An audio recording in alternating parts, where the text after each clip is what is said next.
It seems to be letting me.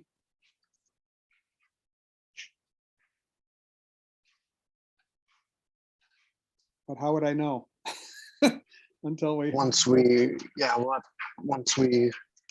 end at the end of the night. Have you recorded before? Yes, I have. Okay, so you'll know that you just have to leave your laptop open. Well, hello, welcome everybody to our March Late School event. Yay! If you didn't see it, Gay sent out the list of next year's presentations and the speakers and their topics.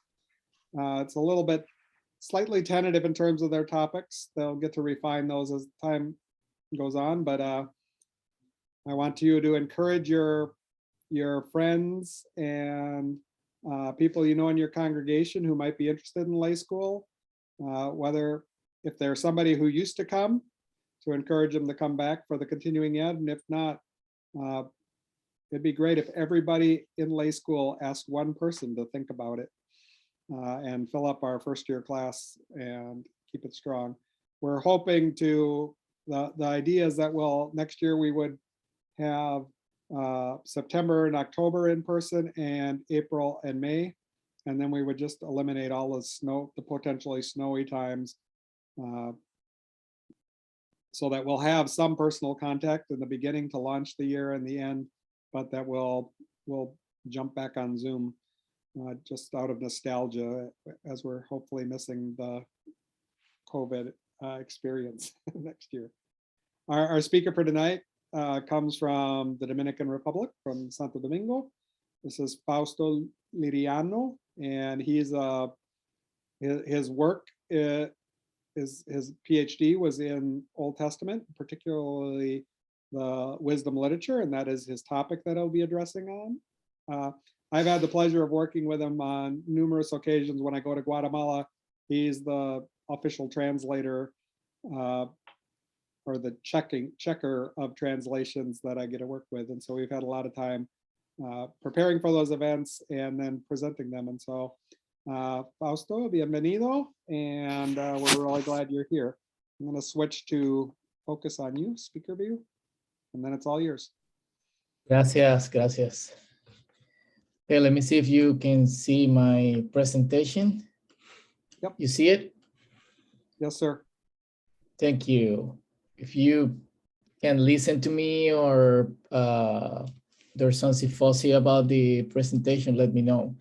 So I'm really happy to be here tonight. I told Phil that he took a great risk inviting me. I'm from Dominican Republic. I actually live here in Santo Domingo, and I learned English listening to heavy metal and watching Saved by the Bell.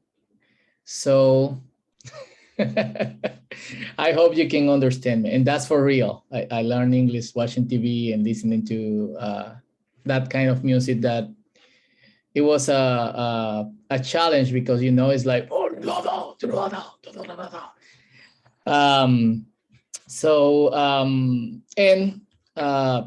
before starting, I think we're gonna have a great time today and tomorrow. In the way we're gonna divide the time is I'm gonna speak for 40 or 45 minutes, and then we'll have like 5 to 10 minutes of questions or comments, and then we pause for 10 minutes. We have a break, 10 minutes break, and then come back. So that's what we're going to do. And so I'm Mary with this. It's so difficult to have like a normal picture with this gang. Mary is Noelia, she's from Argentina, and we have 2 kids, Benjamin and Daniela. Benjamin is 11, Daniela is 7.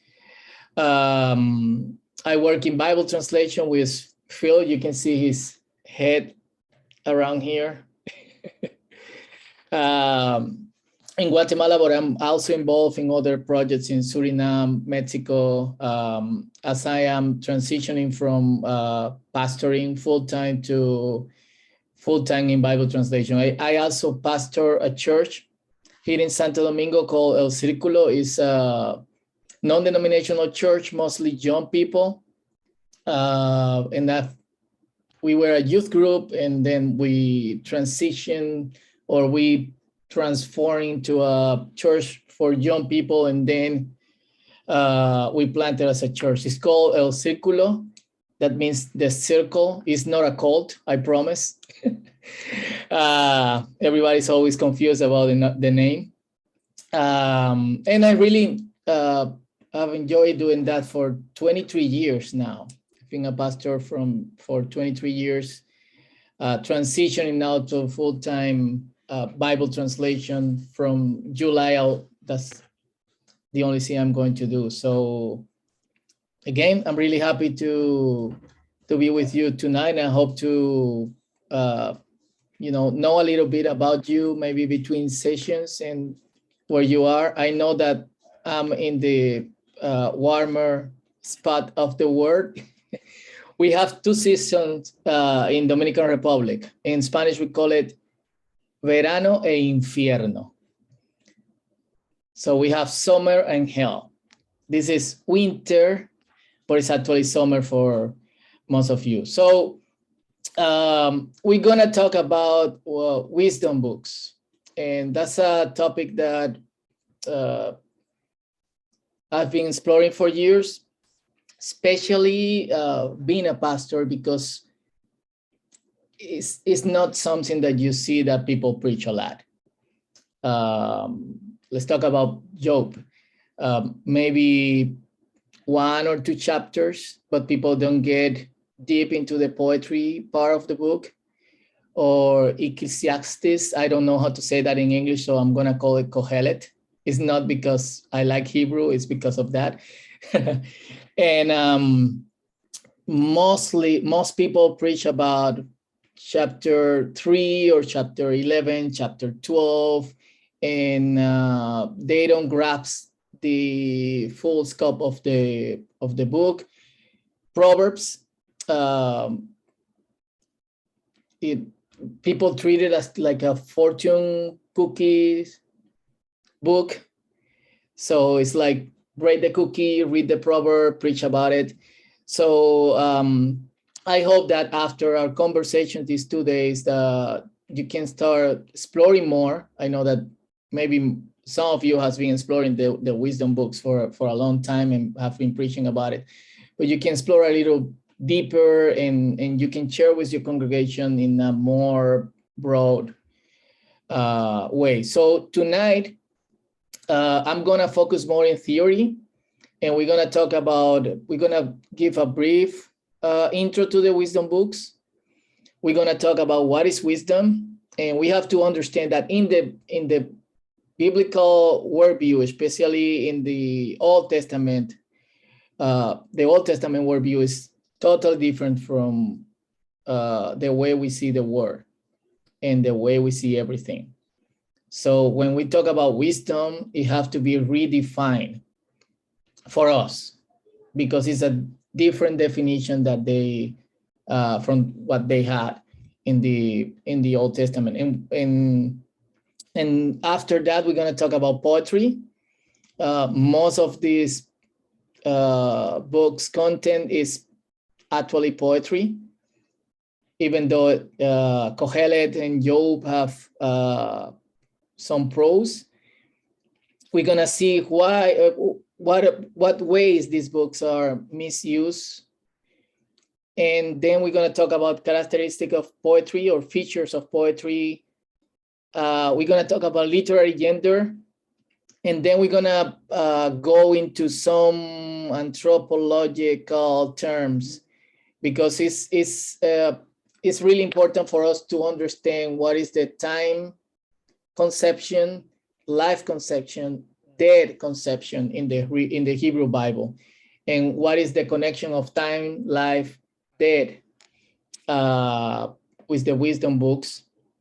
And then we're gonna go through explore some practical ways to see the poetry even from Bible translation. Tomorrow we're gonna explore each book and we're gonna go deeper into their content, hopefully trying to see them as a unit. That's something we need to grasp. And that's something that I think this is central for what we're going to talk these days. Most of the misusing and the mistakes that people do in preaching or studying these books is to see them, to see just one part of the book disconnected from the other part. So there we go. So wisdom books, these are Job, Proverbs, and Ecclesiastes, or Kohelet, the same word, Kohelet in Hebrew, Ecclesiastes in English, Ecclesiastes in Spanish, but comes from the Greek.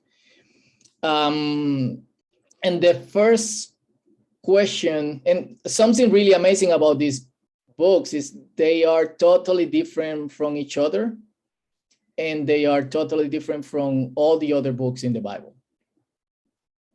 Is all of them are like a different planet, and that's, we can spend years studying each one of them, especially Job and Ecclesiastes.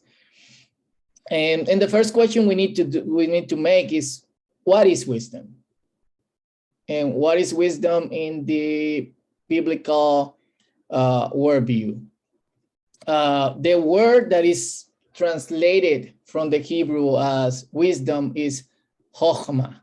If you can repeat that at home, chokhmah is like making like a strong guttural sound here in your throat. Chokhmah. That's the word for wisdom. At least, wisdom is the translation that is the closer translation we have found for this word, because in Spanish or English, chokhmah is more a concept. It can be translated just with a word. What is chokhmah then? What is wisdom? Is the ability to make the right choices. It's to know how to make the best decisions in life. That's wisdom. So when you're exploring Job, when you're exploring Kohelet, when you're exploring Proverbs, that's the question they're trying to answer. Or that's what they want us to learn, is like how you make the best decisions, how you make the right choices. And something interesting in Proverbs is that wisdom is the combination of prudence, knowledge, common sense, something I call uncommon sense because it's not common at all, and moral responsibility. So prudence, knowledge, common sense, and moral responsibility. If you guys have a Bible close, I need a volunteer to read Proverbs 1, verse 1 to 4.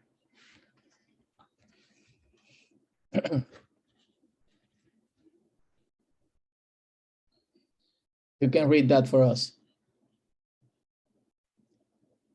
It's Proverbs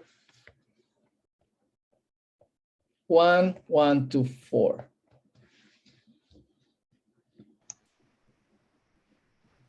Okay, Sue? I can read it. Okay. The Proverbs of Solomon, son of David, king of Israel. For gaining wisdom and instruction, for understanding words of insight, for receiving instruction in prudent behavior, doing what is right and just and fair, for giving prudence to those who are simple, knowledge and discretion to the young. Right on. So prudence, knowledge, common sense, or uncommon common sense, and moral responsibility.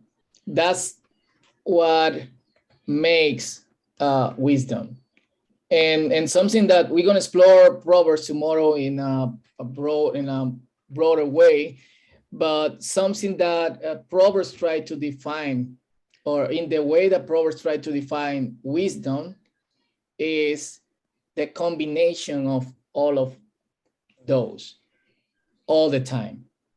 So a wise person is the person that is, have prudence, knowledge, common sense, and moral responsibility. And all these wisdom books agree with this. Wisdom begins with feeding the Lord. Wisdom begins with feeding the Lord. Another volunteer can read these 3 verses from our wisdom books.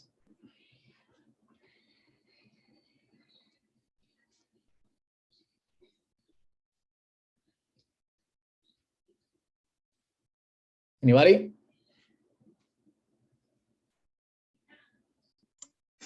I can do that. Thank you, Steve. The fear of the Lord is the beginning of knowledge. Look, fear of the master, that is wisdom. From Ecclesiastes, the last word, all being heard, fear God and keep his commands. Right on. So feeding of the Lord, that's the beginning of wisdom. And that's something interesting that we're going to find in the Old Testament. In biblical language, the religious man or the person that have a connection with God is not called a believer. It actually in the Old Testament, there's not connection with faith and following God at all, or with believing and following God. Actually, the person that follows God is expected to believe in God. It's like you'll be out of your mind if you're a doubter and a follower of God. So that's the reason they don't define a follower of God as a believer or as a person of faith. It's called in Hebrew, Yareh Hashem, or the one that fears the Lord, or God-fearing man, God-fearing woman. According to the Bible, that's the principal virtue of a person that follows God, Yirah, or feeding. And what is the nature of that? The nature of that is comprised in 2 words: fear and awe. I love that word in English. We don't have that in Spanish to define like this sense of, how do you find that? This sense of being overwhelmed with beauty and, everything is spectacular and glorious. We don't have that word. So awe is like a wonderful word. So Yirah or feeding the Lord will be like this in Hebrew. Is these 2 words. It's a concept too, like wisdom is fear and is awe. And I love that Abraham Joshua Heschel, in a book called God in Search of Man, he says that in a sense, awe is the antithesis of fear. So you have these 2 words that are like antithetical to each other, but they work together. To feel the Lord is my light and my salvation is to feel, whom should I fear? Like there's nobody else that I should fear. As in Psalms 27:1, God is my refuge and my strength, a very present help in trouble. Therefore, will we not fear? Though the earth do change and through the earth mountains be moved into the heart of the seas. So when you're feeding God, you don't feed anything else, and you don't feel anybody else. And you are involved by this sense of that you're in the presence of something spectacular or something glorious, the only person in the whole universe that is that deserve our worship, and to be surprised by his glorious presence. So that's wisdom. Is feeding the Lord. Is to have fear. Is to have awe. Is to know that the only counsel, the only commandments, and the only presence that we need to follow is the presence of the Lord. And there are three ways in which wisdom books are misused, and I need everybody to have that in mind as we explore the three books in these 2 days.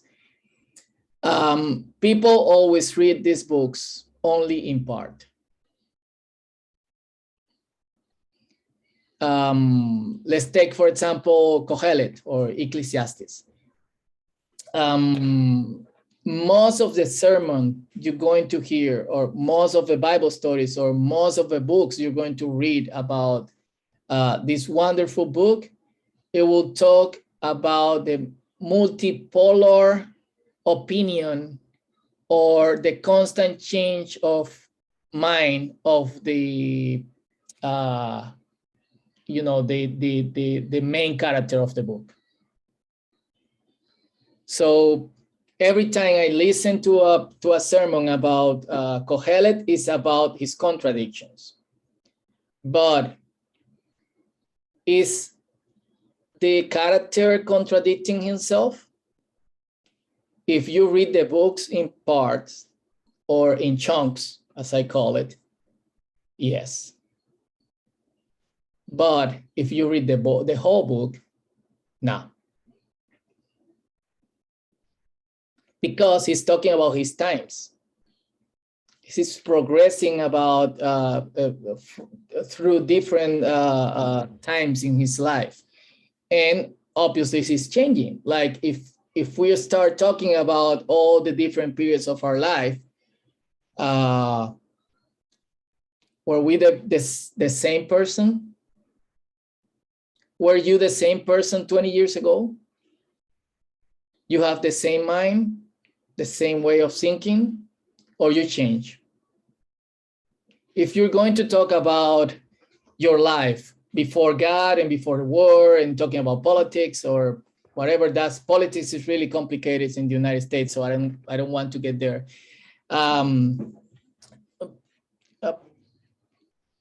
Would you have the same mind? Would you have the same thoughts? Do you have the same way of thinking? I bet not. Or am I mistaken on that? So he's talking about all his life. And if we don't read the whole book, then we don't want to understand him. So that's, an advice from the beginning. If you're going to preach Ecclesiastes, you have to read the whole book. If you're gonna have an opinion about the book and about the main character of the book, then you have to read the whole book. And it's the same with Job, it's the same with Proverbs. And it's mostly the same in all the books of the Bible, but if you're talking First Kings, if you read a few chapters, it's David's life. And then the next few chapters is Solomon's life. And then Roboam's and all so you can have chunks of those books. But if you're talking wisdom books and other books in the Bible, but especially these books, you have to read the whole thing. Second, people always misunderstand wisdom terms and categories, style, and the literary modes that are in the book. Especially our definition of wisdom is more connected with intelligence, with IQ. It's not the same in the Hebrew Bible. 3, people always tend to follow the line of argument in a wisdom discourse. And this point have a lot to do with point number 1, And at the same time, it's have to do with different definitions of the different definition of the characters or the different definition of the concepts for the men and women of the Hebrew Bible. Let's talk about the word fool. Who is a fool in our days? Whom do you call a fool? It's not a rhetorical question. Sorry. You can type in the chat or you can unmute and speak. I Yeah. think a fool is someone that knows better and ignores that. Mhm. Yeah, that's actually the biblical definition of fool. You know, is the person that knows that he's wrong, but he wants to do it anyways. You know, but we have other definitions, like Linda says, clueless. We can call a fool an idiot or a stupid person.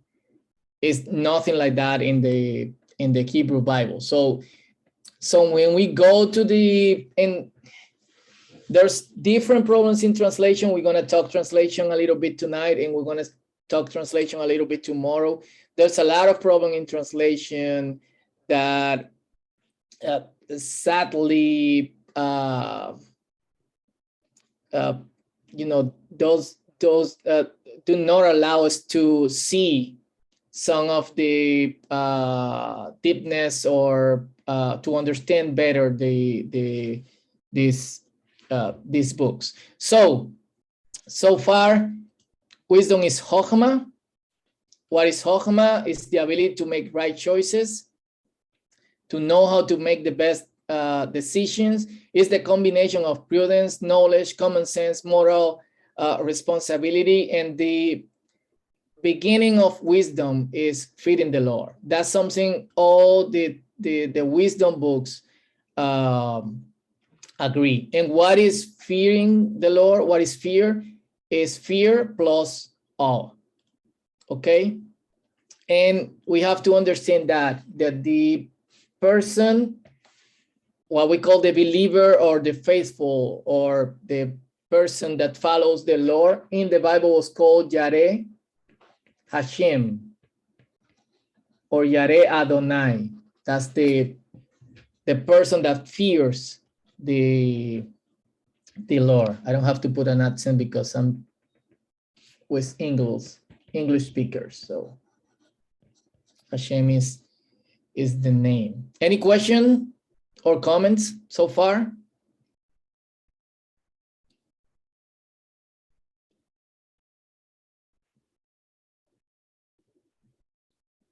Okay, so first, that's our first foundation. What is wisdom?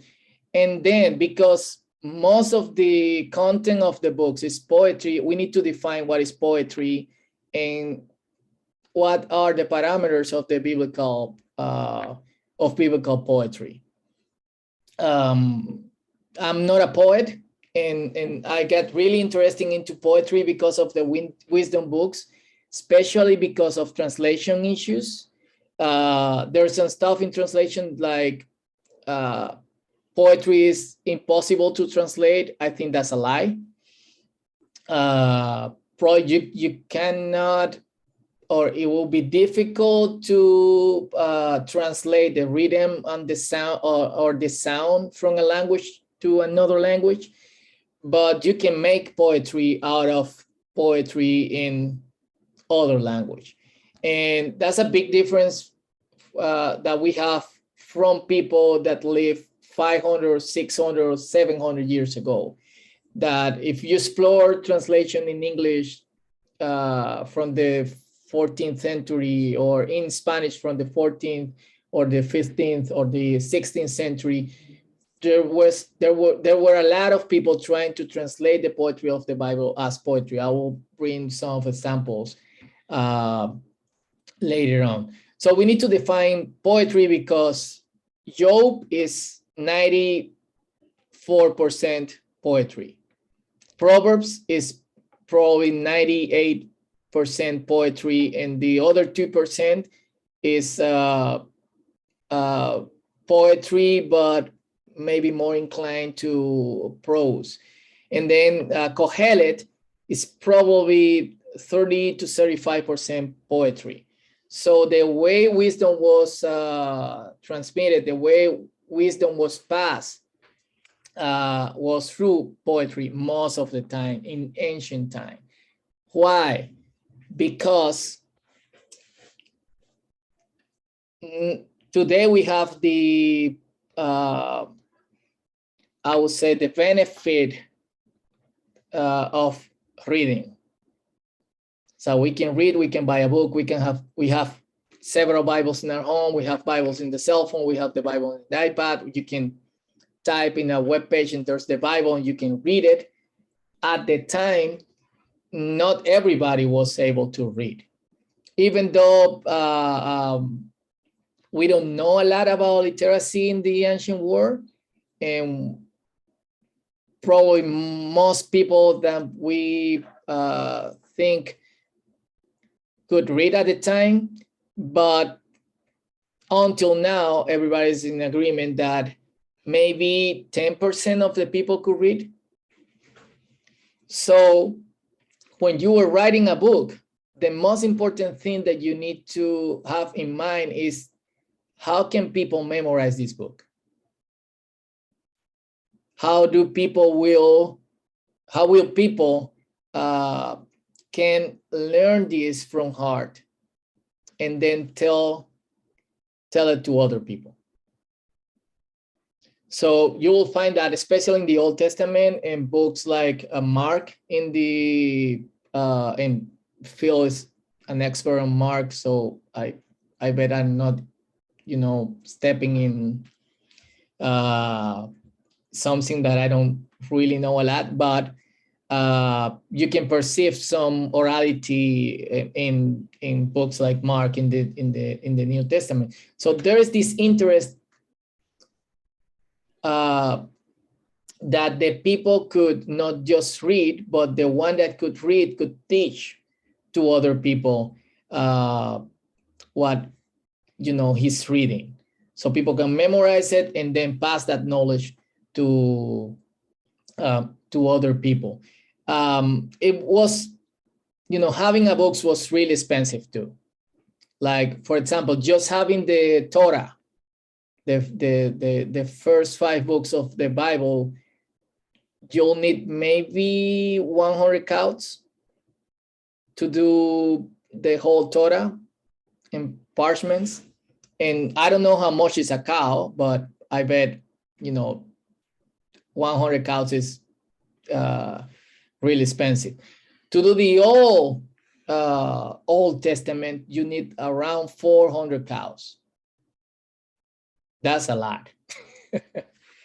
And I know a few people that will be really mad with the fact that you need a lot of cows to, copy the Bible. So it was really expensive, but because it wasn't just the cows, it was the process to make the parchment out of the cows. So it was expensive. It was expensive to have books. It was expensive to learn to read. So if you have a message and you need the message to be transmitted, you need the message to be, or to have ways that people could learn it from heart, like this. And that's the reason most of the wisdom was transmitted as poetry. And maybe there are some poets around here. If that's the case, you can actually step in and say something. What is poetry? We need to define that. I have found that the poet, or the person, the people that read poetry or makes poetry, doesn't want to define poetry. So there's someone with an open mic. I don't know if anybody wants to talk. Nobody? Okay, perfect. But we need to define it. We need to put some, content to the word. And this, all definitions have hundreds of years. It says that poetry is the exalted emotional state of the soul, occasioned by the impact upon it of the facts and things of life and nature. That's how they define poetry. Phil, can you read this? A poem is? A poem is an expression of thought and emotion in a written language of a more or less rhythmic form with the purpose of stirring the highest emotions of the largest number of people for the longest period of time. Yeah, and what I have found is that even though most of the people think about like that, poetry is not just for the person with great knowledge. It's not for the person with great taste of the things of life. Actually, you find expression of poetry in, any place.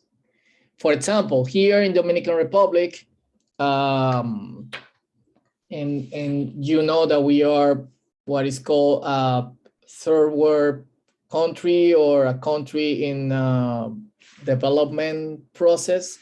So most of the country is illiterate and doesn't have access to water or electricity or technology. And you will say that, okay, would we find poetry in those places in the countryside? Oh, yes, there's something called decima. I need to decima. It will be like a translation in English would be 10th or the 10th. And it's a way of poetry that people in the countryside in Dominican Republic used to teach wisdom, actually. Is decima written? No. You need to go and record it. You need to learn it by heart. If there are famous author from the countryside of decimas, no. You need to go and find him or find her. But we have that. And it's beautiful. And it's sad that most people think that poetry is for the educated and for the people that read a lot. It's not. It's the way people express their emotions.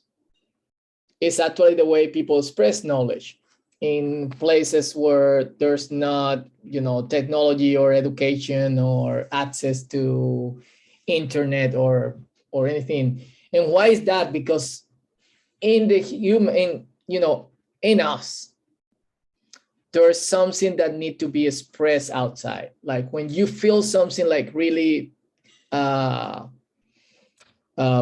deep, when you feel something like it's like killing you, like hitting you from the inside, you need to say it.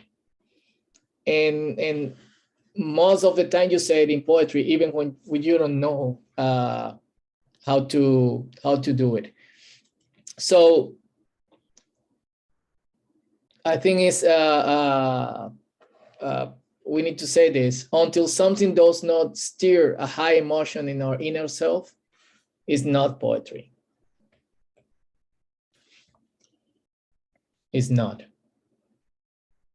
And I need to go some slides ahead of what is next. This is something that as a translator, I have always in my mind. Like if we believe that God inspired the words in the Bible, then God also inspired the literary gender. So if God inspires the word, God inspired the poetry. Fausto, I think the word you want is genre, right? Genre. Okay. Gender is So like it's male, female, okay. And how do you write that? GENRE. GE. I'll write it in the chat. Okay. Thank you. You know, it's like heavy metal, they don't have poetry. Genre didn't come up. It is a genre. but- Genre. Okay. There you go. Thank you, Phil. Learning English again. So then God also inspired the genre, the literary genre. And it's sad that I'm with Robo Alter on this, that most of our Bibles are like the newspaper. Like from Genesis to Revelation, it's like the same genre. You don't feel the change. And something needs to change in a few years from now. So what are the features or the characteristics of poetry? Brevity, like a poem needs to be brief, rhythm, sound, and style. From this, I think that brevity, maybe rhythm and style could be translated. So I want to talk about a little bit about that about later on. So, and it's something that you find in Proverbs, for example. And that's the reason took Proverbs as a fortune cookie book.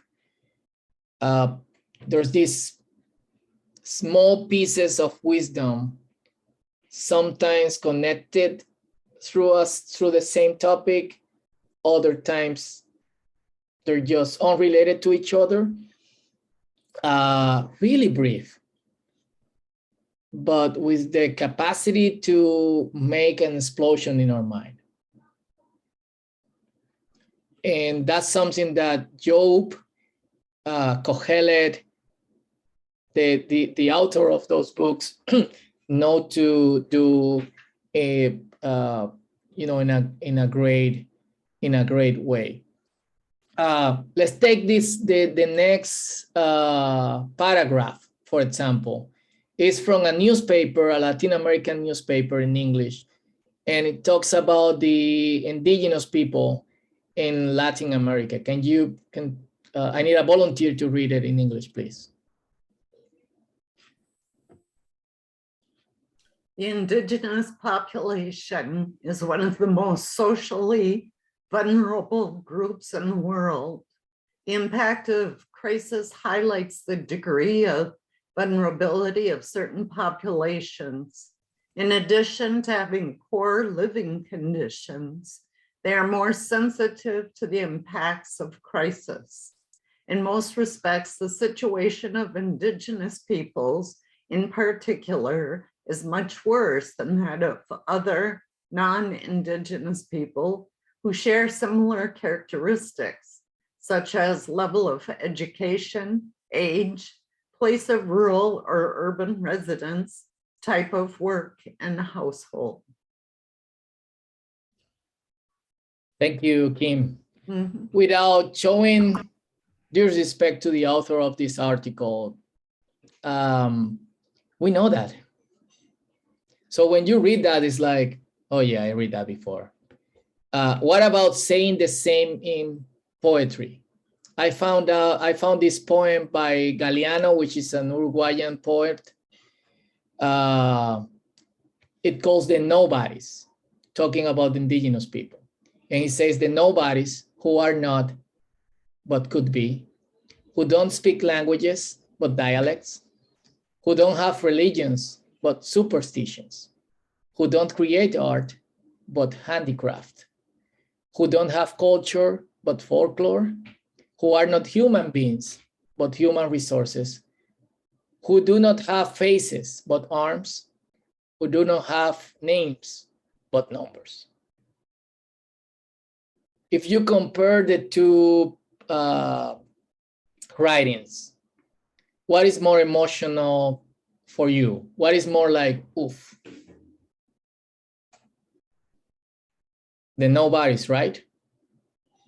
Because it's telling something that we know, but start with calling the indigenous people nobodies. And that's like, what? Why do you call it like that? And that's the first time where the poem without starting start to make something in ourselves, start to deal with our emotion. Is it time for questions or comments before moving to a 10 minutes break? So if you have comments or questions, we have 5 minutes for it.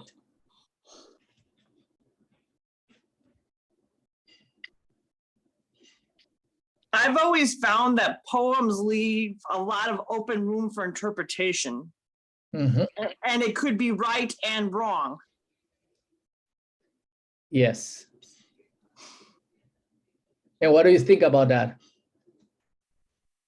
It has its good and bads because everybody's interpretation is going to be significantly different, and it may have nothing to do with what the author originally intended.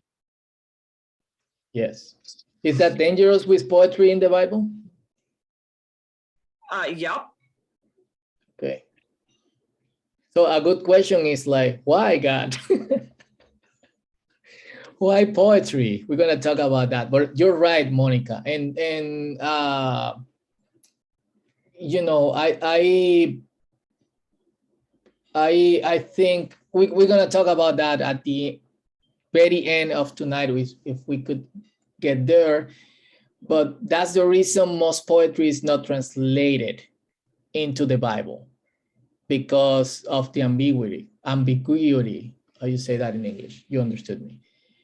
This like, oh, is that or is that, or so the translator tried to, you know, give the interpretation for us, but that's not God's intention.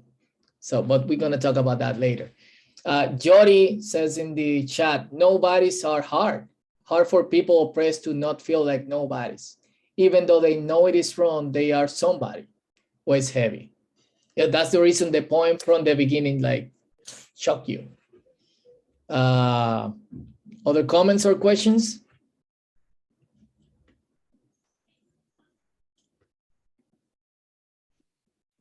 Fausto, I didn't understand your third point of the mistakes. People always tend to follow the line of argument. I didn't understand that one. Maybe I didn't translate that in a good way. What I mean there is that sometimes we misunderstand the argument because we try to define the terms or some concepts in the wisdom books in our way. Oh, okay. Like defining wisdom in our way, or defining fool in a way, or defining wise person in our way. So that's the, I will look for a better translation for tomorrow on that. Thank you, Phil. Okay, we have space for a couple comments. Okay, Joyce says, Emily Dickinson said that if I read a book and it makes my whole body so cold, no fire can warm me, I know that is poetry. Yes. Thank you, Joyce. Okay, we can have our 10 minutes break and we come back in at that will be 7:59 for you guys. I'm 2 hours ahead. So see you in 10 minutes. Thank you.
Say, Phil, question.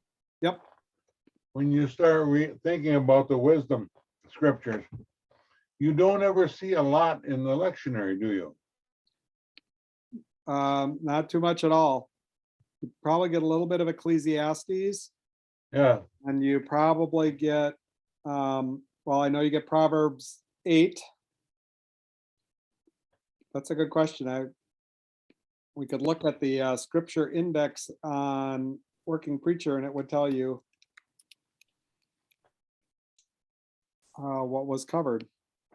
I was just glancing through the year and you sure don't see much. And what you see is piecemeal so much. Yep. I think When we get into the Gospels, they follow it along, follow the storylines along, especially like right now. Twice.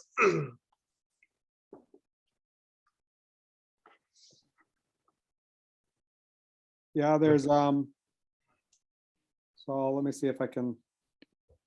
But the piecemeal, like he's talking about how dangerous that is to try to do bits and pieces like that.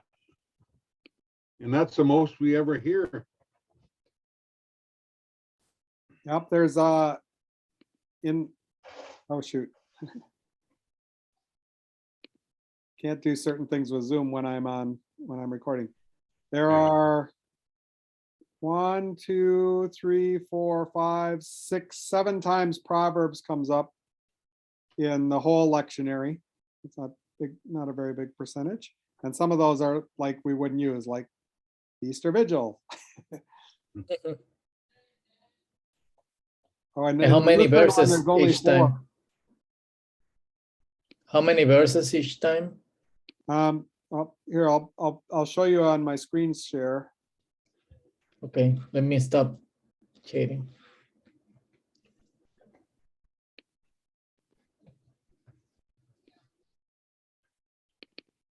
So for the Lutherans, you get the wisdom twice, the wisdom calls at the gate. I think Proverbs 9 is also a kind of a narrative, wisdom calling at the gate, laying the foundations. Wisdom 22, there's 23 verses, so it's a little bigger section. And then in our time, it's only 2 verses. I don't know what Proverbs, well, I can look. Let's see. It probably has to do with the parable that it's being set against in the New Testament that causes it to go with that. And then if I look at Job, it never comes up. It appears, that's weird. And then Ecclesiastes, I bet you it's Ecclesiastes 4 or something. 1 and 3. Yep. 1 and 3. Yep, that's what I meant. And then Song of Songs, nope, it doesn't come up in ours at least, but so not very much at all. You know what the lectionary is, Fausto? Yes. Okay. Yeah, I know. Okay, are we ready? So back to poetry. So we were reading the Nobodies and we were talking about how that is different from, a regular newspaper or article on the same topic. It's saying the same thing, but one is just information that you just read in a regular day, and we are so bombarded by information that there's a point where we don't want to, listen to the same information all the time. It's sad, and that's the reason where you have to recourse to poetry sometimes and talk in a harsh way, like in the Nobodies. But it's not just to call for our attention. Poetry, lead us to the sublime. Like this poet by Yehuda Halevi. He was a famous Jewish poet in Spain, the 12th century. Maybe one of the most famous, and maybe one of the from the Spanish poets. He was one of the, he wrote a lot more than anybody else. So I love this poem called Luege Panaf, like if I see your face. And he says, to see the face of my king, talking about God, is my sole desire. I fear none but him. I revere only him. And here we see that, you know, two aspects of fear, you know, fear and awe, or, you know, being reverent to. Would that I might see him in a dream? I would love to sleep for all eternity. Would that I might behold his face within my heart? My eyes would never ask to look at anything else. It's like, I love this line, this part. In Spanish is more brief. It says, like, if I see him in my dream, I would love to stay there. I don't want to wake up. And, you know, I always think about that, like the sublimity of that poem, and our relationship with God, and the desire to see his face, to be with God. So this is something that poetry does. Call us to slow down and pay attention. You cannot go through Job if you are, you know, in a hurry. You cannot go through Proverbs if you're going fast. You cannot go through Kohelet if you want to just go superficially through it. You need to slow down and pay attention. And that's something ambiguity. That's the special part of ambiguity in poetry in the Bible. You don't have a fast answer. You don't have a fast interpretation. You don't have an easy interpretation. You need to slow down, maybe pray, and pay attention. So it's something that we need as part of studying this book. And with that correction, I believe that God inspired the genre, and that's the reason I'm the, you know, defendant of translating poetry as poetry. Well, we will talk about that later on.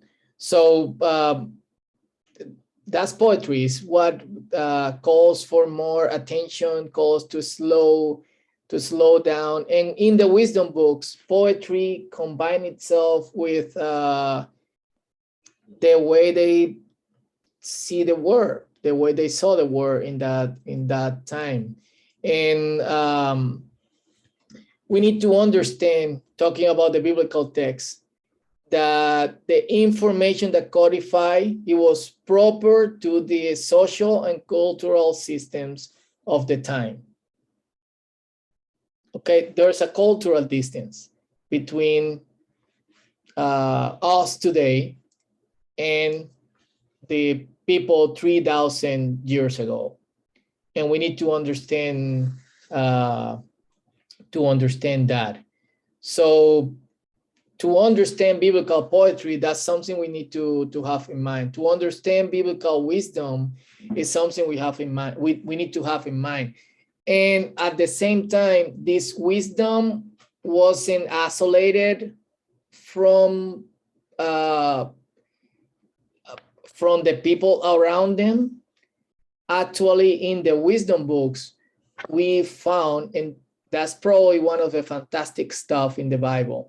In the wisdom books, we found material that is not from the people in Israel. For example, in Proverbs, we have Proverbs from Egypt, from two Arab kings. The characters in Job were people from the East, maybe Babylonians or people from Edom. They weren't Israelites. And in the wisdom books, you can see that these people combined themselves, or the people of Israel was open to the wisdom of other people that were around them. It's like unnatural to the to the rest of the Old Testament when you see that all the time they were trying to push other people religions or other people costumes or other people culture. In wisdom, it's like, this is wisdom. This is useful to make right choices. This is useful to make the right decisions. Okay. So so that's something that is fantastic. It's not just the culture and the social worldview of the Israelites. In wisdom books, we have information from people from around. So, and this is another thing we need to have in mind. None of the biblical authors had in mind the members of a modern Western society that is the result of the industrial or the digital revolution. They weren't talking to us. They're talking to us, but we weren't their main audience in some ways. I don't know if I can share the next slide, so I'm hesitant to it, but I'm gonna jump to the other one and then we can see that one. So I need to share with you three things that are important in the Old Testament worldview and have connection with the way wisdom was transmitted, or there are topics that comes all the time in the wisdom books. First, soil, dust. The man, Adam, was formed from the dust of the ground.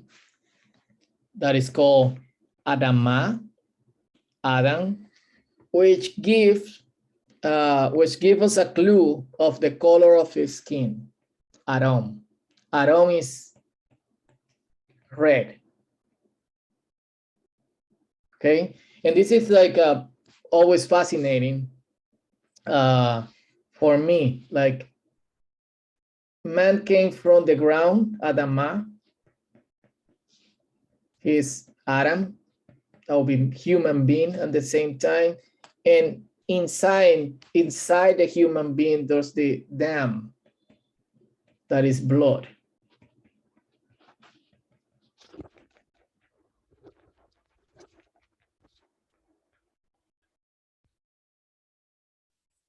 Dam, Adam, Adamah. And the same word Adam or red comes from the same root of Adam. And I don't know if we can talk root in Adamah, but there's a connection there. And there's a connection because humanity was created to live in synchrony with the earth, with the ground, as in Genesis 2:15. And because of sin, this synchrony was broken.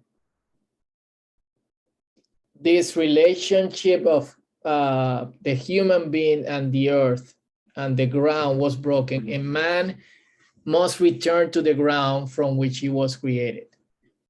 And now there's a connection between the ground and course and pain. That's a constant topic in Kohelet, for example, or Job. And there's this philosophy of work that is behind all this. Before the fall, the man just, human beings just have a connection with the soil, with the ground. No matter what they do, the ground will produce fruit. They have to work, but all their work will produce fruit, will be fruitful. After the fall, because of this synchrony that was broken, and this connection between labor and being fruitful is broken at the same time. And you can work, but you don't know if the work of your hand is gonna bring any fruit. And it's fantastic because it has a connection with the ground, but it has a connection with our work today. Not everybody works with the ground or with the animals, or but we know how difficult it is to for some people in the world, and maybe for any of us at some point in our life, to be fruitful in what we do. We're in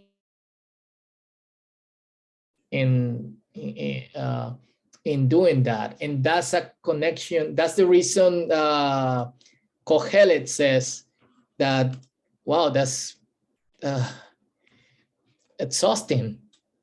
Man is working all the time, and sometimes there's not fruit.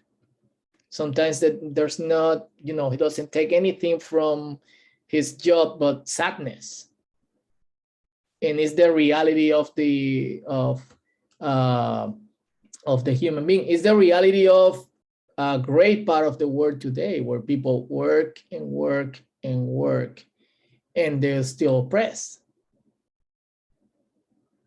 And there's not a connection with the amount of labor and work and what you get from it. In the biblical and the Old Testament mindset, and I have to say I'm talking Old Testament. In the New Testament, there's another mindset, but there's a connection to it. In the Hebrew Bible, in the Old Testament mindset, because of sin, there's a disconnection on work and the result of our work. Life and death. Birth is the beginning of human life.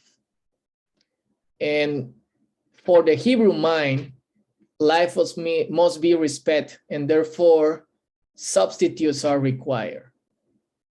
And when I'm talking substitute, I'm talking sacrifices. That's the reason they do sacrifices, because we deserve to die. And because we deserve to die because of our sin, then we need a substitute. And animals or a piece of bread were chosen to, for us to transfer our guilt, our sin to that object or animal. Sheol, or the abyss, the depths, is the final reality. Everybody goes to Sheol. Or Sheol. Good, you're going to Sheol. Bad person, you're going to the abyss. That's the reason Kohelet says, and Job says that too, that everybody goes to the same place. I don't see a point to that. And there's something interesting into it, that there's a progression in the theological thinking of the person in the Hebrew Bible, that I think until the writer of Isaiah, the concept of resurrection is not clear in the mind of the Israelites. So for Job, the last, even though in our Christian mindset, we put in some of his words that maybe it's a prophecy for resurrection. I know that my Redeemer lives.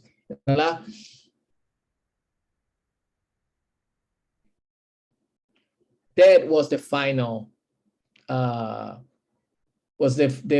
final reality. For Kohelet, in his mind, that was the final reality. For the author of Proverbs, which is a collector, we'll see that tomorrow, that was the final reality. And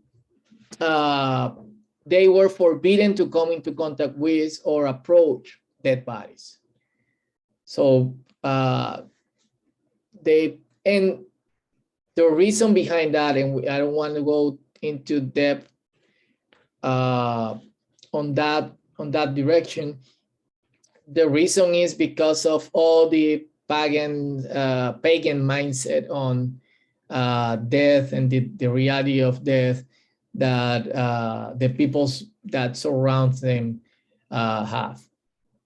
And because that was the final reality, the righteous and the good, what is their blessing?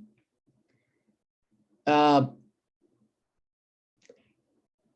live a long life. So when they're thinking long life, they're not thinking eternity, okay? And we need to think on the Old Testament theology as a progression, as something growing until its final state. In this stage, what they think is like, if I'm blessed, I'm gonna live a long, long, long life. Okay, so dying of old age is a reward. And you can see that in some of the passages here. Death, I repeat, until the New Testament, I will say until Isaiah,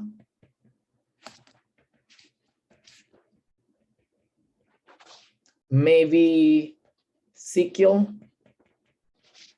Daniel was the final reality. In the stage these books were composed, this is the mindset that was that they had. And finally, it's important to talk about time. And something interesting on the Hebrew Bible is that the future, for us, the future is ahead and the past is behind. For the Old Testament person, the future is behind and the past is in front.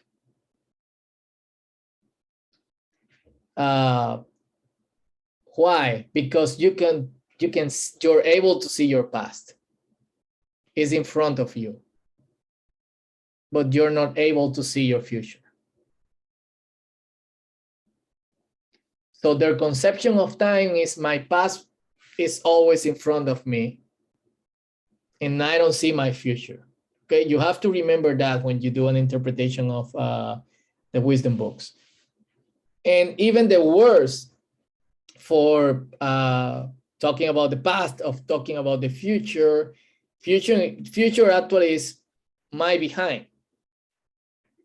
It's almost the same word than saying behind. Okay. And the past is, almost the same word that's saying in front of me. Okay. And that's the reason you read in the prophets and books where some instruction are given to the Israelites. That's the reason you see that they say, your past is in front of you. You know how you lived before. I'm doing this because I'm a postmodern or transmodern or modern person, but it was in front. And the most important day was today. So when we think about the, yes, Phil is saying, my sin is ever before me. That's one of those verses, for example. So in their mind, my future, my past is in front of me. My future is behind. So I know my past and I don't want to repeat that. I don't know my future, only God knows that. And he's just watching it right now. I just know my present. So the most important day is Hayom, or today. Okay, Hayom is the day, or today. And we see that not only in the Old Testament, but all the way New Testament. You know, while the light is on, just keep working. Paul, Peter, they all write to the believers saying, well, we need to approach the day. Today is the day of salvation. It's not, you know, in front of me. It's not in my past. It's not in my behind. It's not in my future. It's today. So there's even in the Hebrew mindset, in the Jewish mindset, until today, that the day the law was given in Sinai is present always for the Jewish mind. So because God says this day, today is, you know, for you, for your sons and your daughters, and for their sons and for their daughters. So in their mind, that day is always present. And human beings have good days and bad days. They must hold on to the opportunity to live. So they need to make the best of Hayom, or today. Okay, questions, comments?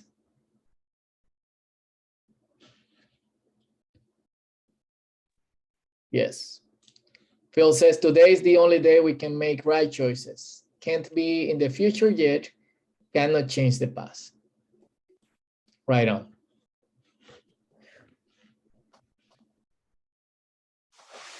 What you've been talking about reminds me of people saying being present in the moment, because that's all we have is the moment. And if we miss being present in the moment, sometimes we miss a lot of stuff. Yes. Right on. And that's the biblical mindset. Today is the day. This is actually the day. That's what the psalmist says. This is the day that the Lord's make. So let's worship him. Let's do it. I didn't want to show this, but I need to, because it's part of the word view of the Old Testament. This is the ancient concept of the cosmos. You may have seen this, but this is the way they conceive their universe. Okay, it's actually the way in which Genesis chapter 1 is composed. So for them, there was water up here. You can read it here, waters above the firmament. Water down here. This is Sheol. Can you see my slide? Sorry, I'm just... and this is the firmament. That's the reason it's called firmament, because it's firm. We know that it's a combination of gases, or whatever you call that in English, and other substances that are not firm at all. So in their mind, when God created the world, what he did, it was to with the firmament, he separated the water from below from the water up there. Okay? And put the firmament so it could keep the water up there. The moon, the stars, the sun, they're attached, they're stick to the firmament. And then to make the land, the earth, God separated the water, put it aside a little bit so we can see the ground. Under or between the ground and the waters below, there was the Sheol. This is really present in the way Kohelet think about the movement of the word. Okay, and we need to keep that in mind. It's not they didn't think in the universe in the same way we think in the universe. The question that I always do about that to myself, especially because I don't share this all the time, is why God didn't inspire the creation using the way the universe is really established.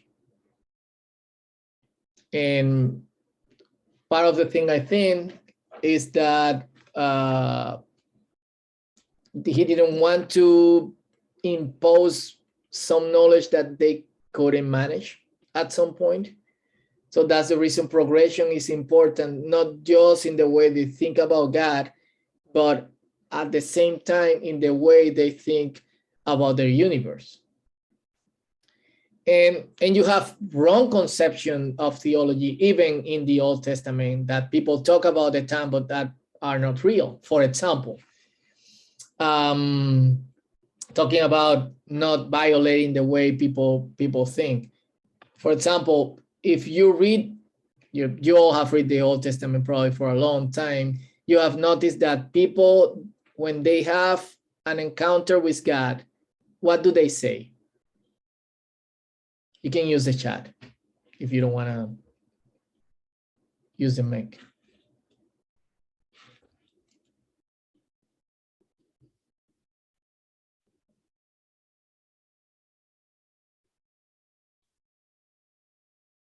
Remember?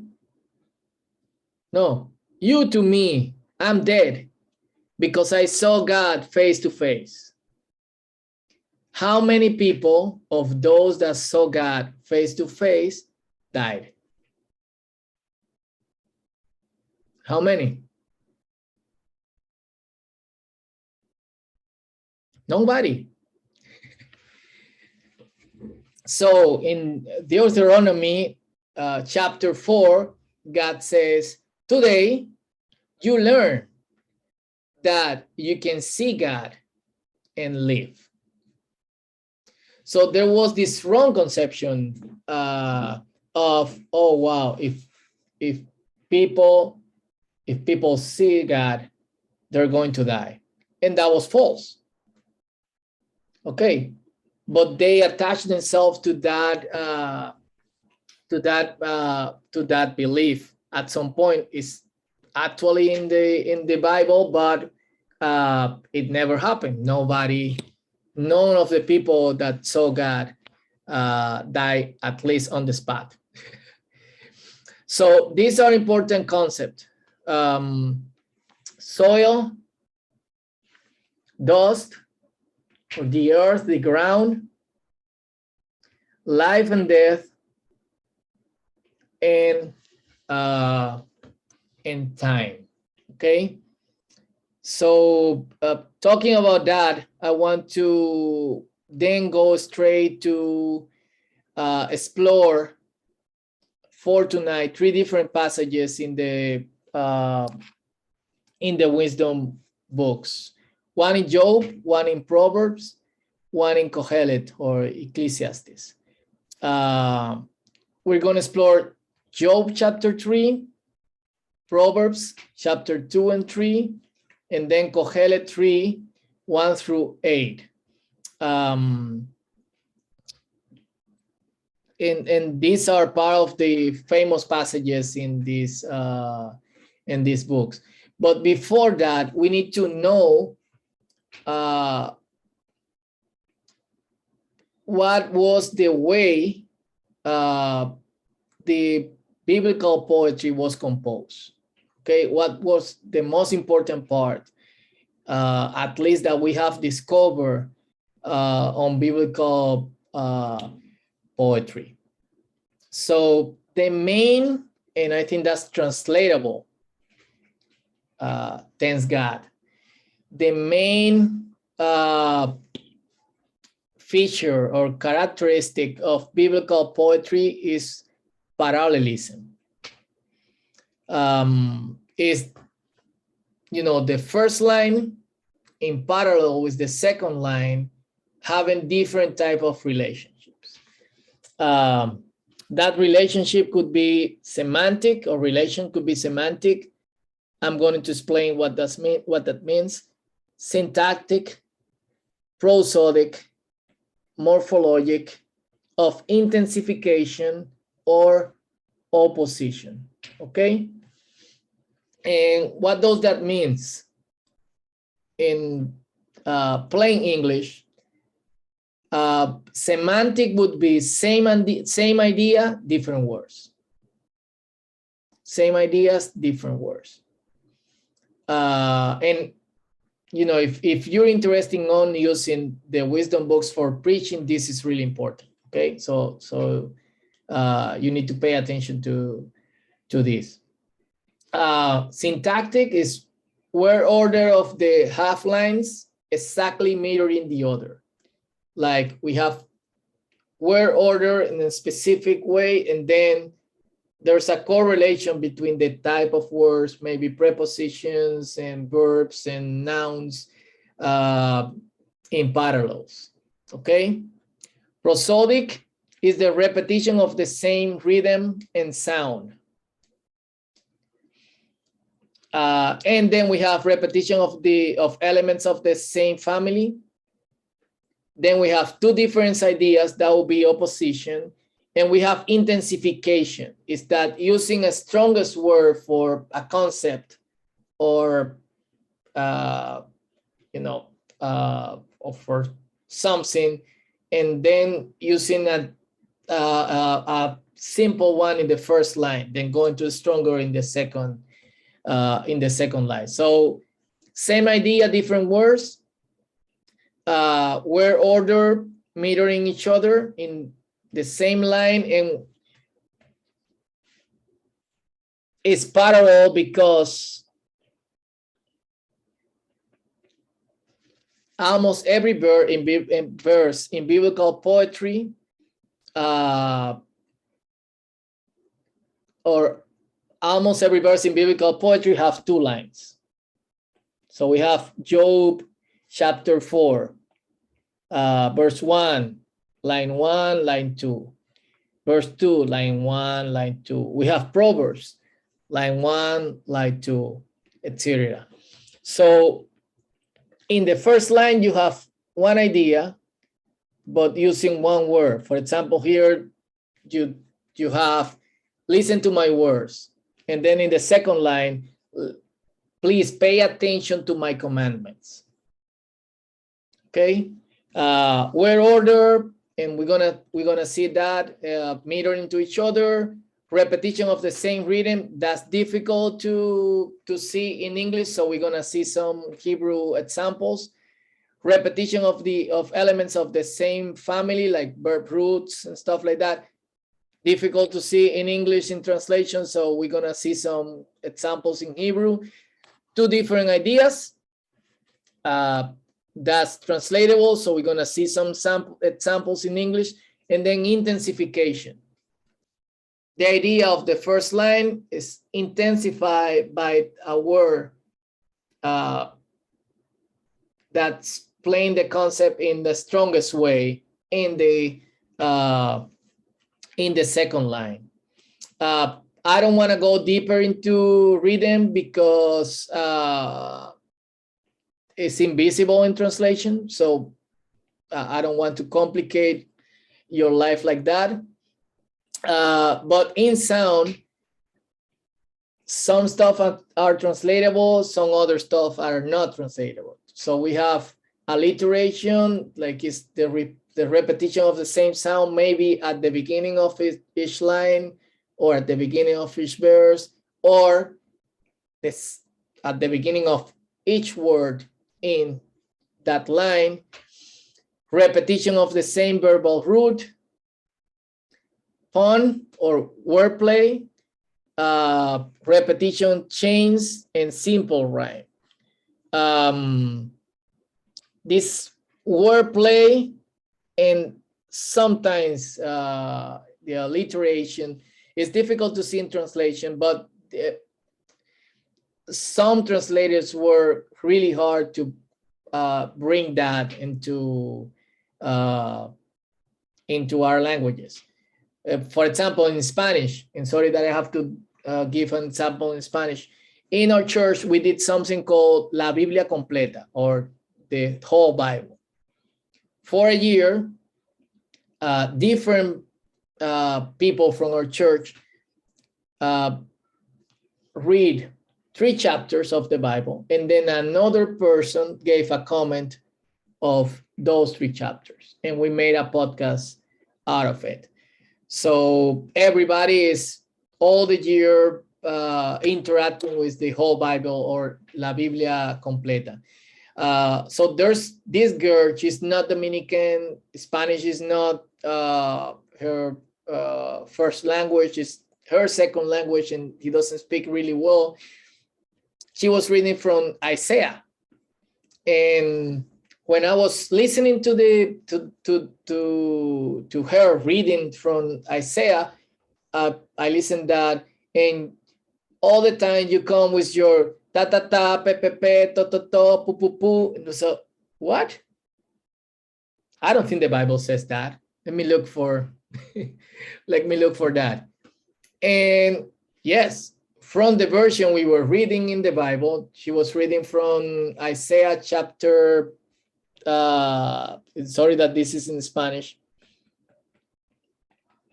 Isaiah chapter 28:10.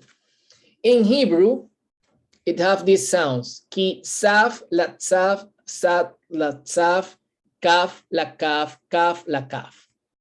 Perdón, se'er, sham, se'er, sham. So what does that means? Nothing. Isaiah is trying to say, you are always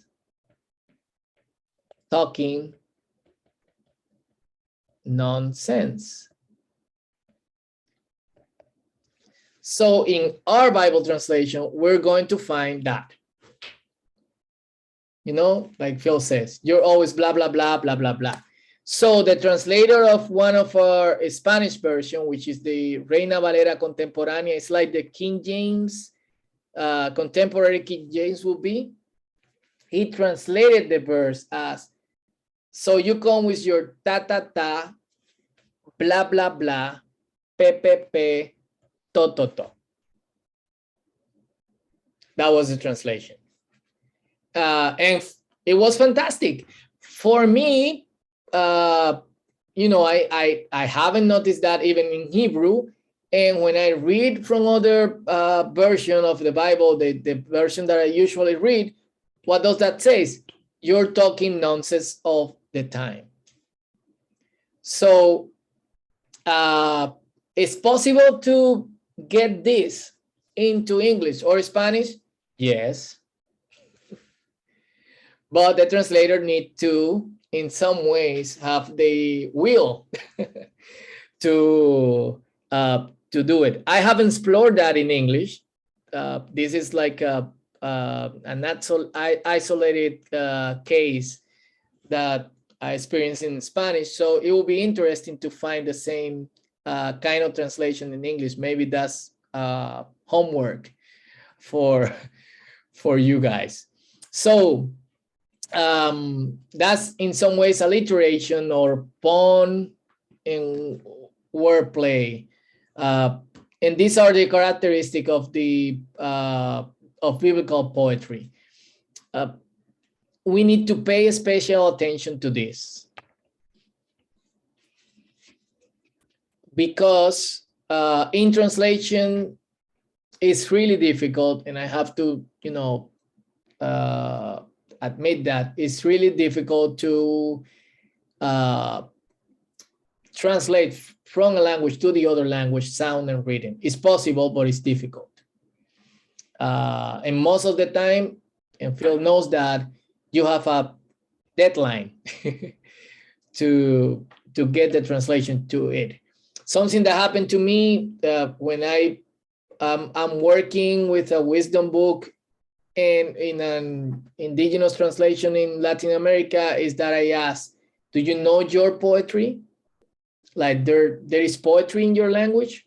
Most of the people say there's not poetry in their language.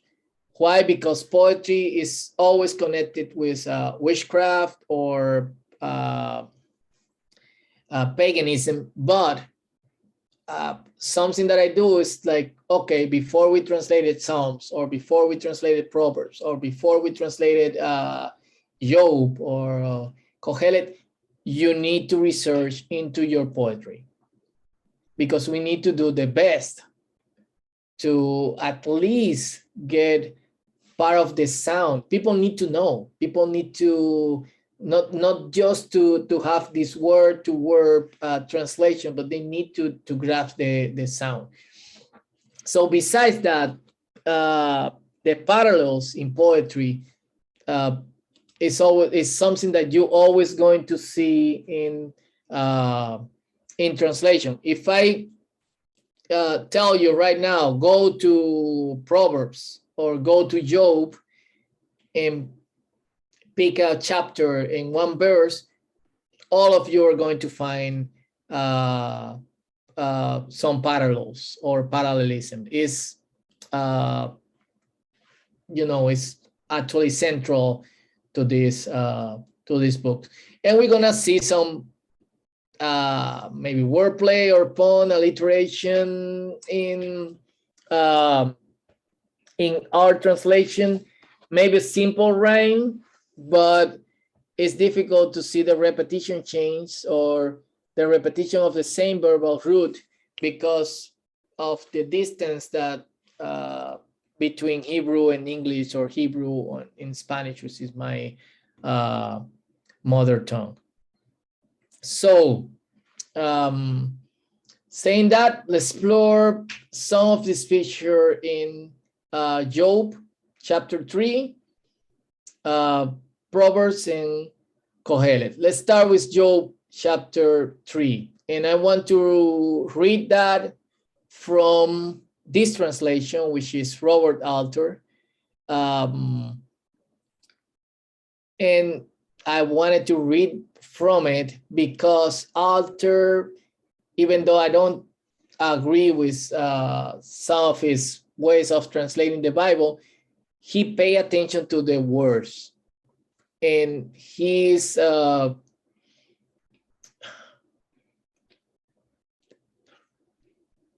how do I say that?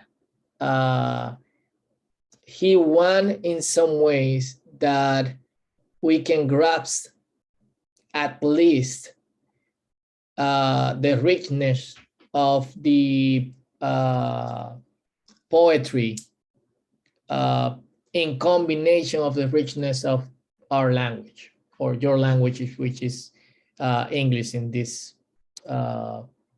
time. So I want to volunteer to read from the slide these verses, Job 3 to 11. So the first two chapters of Job are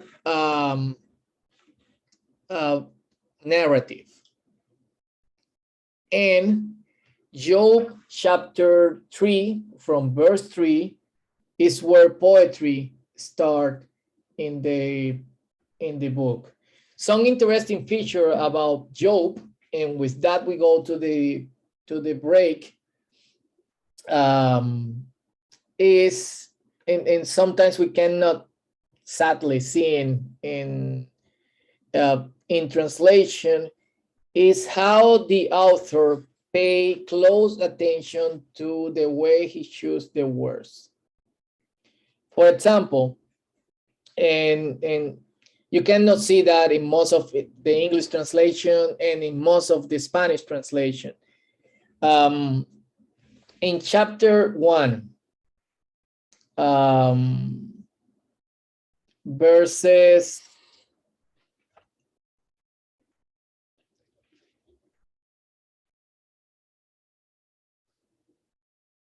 13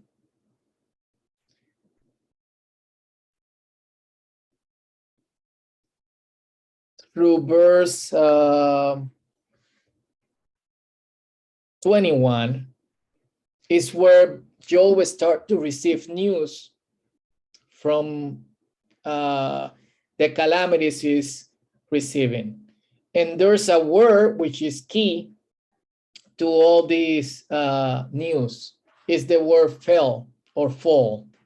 So in the first calamity, the Job servant says, the Sabaeans fell upon the cattle. And then in the second, God's fire fell from the heavens. And then this one was still speaking when another came and said, Chaldeans set out in 3 bands and pounced upon the camels and took them. Don't even alter, keep the words. But in Hebrew, it's like they fell over the camels. And then the house where their kids, when Job's kids were celebrating, fell over them. So fell. The last part is that Job stand up, and what happened to Job? He fell. So that's something that the author wants us to, in some ways, to see. I call it the 5 fallings of Job. Let's take a break, 10 minutes break, and we come back to make some analysis of these 3 passages. I hope we can have the time. Come back in 10 minutes. It's right at 9 o'clock, y'all.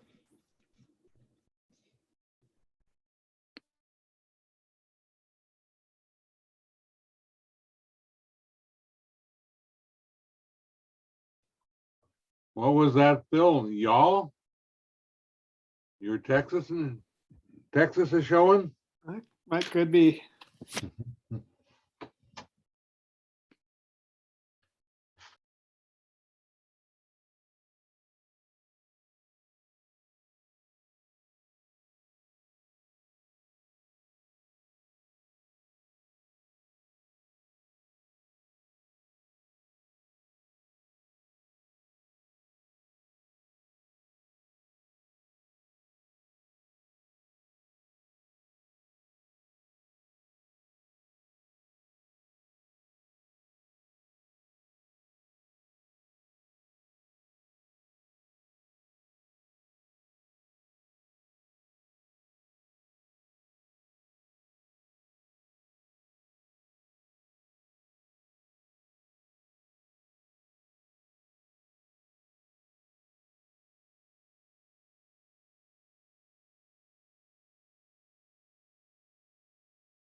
You all have your cameras off almost.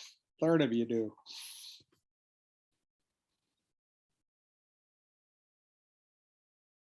And he can't tell when you're puzzled.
Okay. We're ready. We are. I was exploring some translation of Isaiah 28:10 in English. In just one translation, for it is blah, blah, blah, blah, blah, blah, boom, blah, blah, blah, gaga. So interesting. All the other translations are for present must be upon present. Or he's trying to teach us letter by letter, line by line, lesson by lesson. They speak nonsense. So we're back. So thank you for your patience with my English. And let's go to Job, chapter 3. So after the 5 fallings, Job is still in some ways firm in his position about God. And chapter 2, I don't want to talk a lot about it because we're gonna explore it a little bit more tomorrow. The calamity is still falling up on Job. And then in chapter 3, after the visit of his friends and 7 days in silence, then Job broke that silence and poetry started. That's where the emotions are I think on fire on him. He needs to speak. Actually, there's a point in the book when it seems like one of his friends says, like, you need to shut up. You're talking nonsense. You're talking about God. You cannot talk about God like that. And he says, I need to speak. If I don't speak, I explode. And he does that in poetry. At least that's what the author in the Bible tried to, it's the way the author in the Bible tried to put his words on. So let's read chapter 3 and see one of those features that we mentioned that are characteristic of the poetry on the Hebrew Bible. A volunteer that could read from the slide? I'll read it, Okay. starting at chapter 3. Annul the day that I was born and the night that said a man is conceived. That day, let it be darkness. Let God above not seek it out, nor brightness shine upon it. Let darkness, death's shadow foul it. Let a cloud mass rest upon it. Let day gloom dismay it. That night, let murk overtake it. Let it not join in the days of the year. Let it not enter the number of months.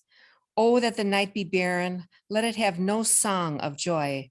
Let the day cursors hex it, those ready to rouse Leviathan.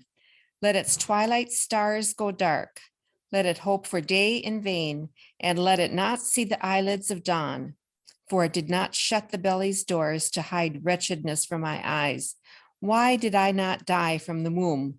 From the belly came out, breathe my last. Wow. So he's really frustrated. And in the way he's speaking is that it's not just, he doesn't just say, I didn't want to get born. He's saying, I want the day I was born to disappear. And not just the day he was born, he even wants the belly where he comes from out. He wants the belly to disappear. It's like doing this, and everything that was happening that day just going into shadow and then going into nothing. And something that we can at least perceive from the Hebrew, and sorry that I need to start from the Hebrew, but some of this stuff are not perceived in most of the translation, is that Job is, I have to say, that the most difficult book to translate from the Hebrew Bible. Is there's something called hapax legomena. That's words that happens just once in all the Bible. You have the most hapax legomena in the whole Bible. So it's not just strange in the way the book is. It's not just strange in the topic of the book. It's even strange in the way words are used. And as we will see now, there's in this chapter 3, just in those verses, there's different words, 5 different words for night or for darkness. Night, Hoshech, Salmavet, which is like shadow, Ophel, and a verb like is let's get that day in darkness in some ways. That's the way we can translate it in English, maybe. There's in this chapter and the other chapter around 5 words for lion. Like I don't know in English, but in Spanish we just have 1 word for lion. The author, he found 5 different words for lion, the lioness, the cubs of the lion. That's a different word in Hebrew. The lion that is hungry, the lion that is hunting. All those are just 1 word in Hebrew. And he found that to express the idea.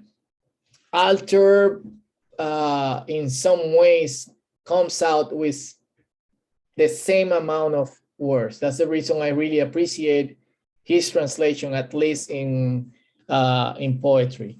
Night, darkness, shadow, gloom, murk.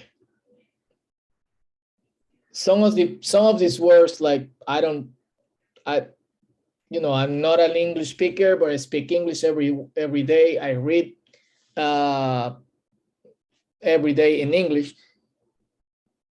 Maybe this is the 3rd time I I've read this word, Merc. Have you used it? Did you use it in the day? No. But he's translating, he says, I need another word. I need another word for that. Gloom. I have read about gloomy faces, but not gloom in the sense of darkness you made. But yes, night, darkness, shadow. There's probably more words for darkness in English. Another thing that we can see in the book that's not translated, but it's alliteration. In this verse, let me do something. Hold on. Sorry.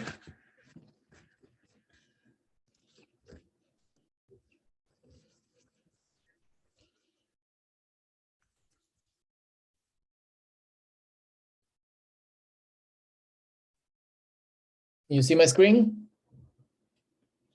Perfect, thank you. So in this verse, verse 3 is yo, yo, va, va, bo. Yo, va, yon, y valet, bo.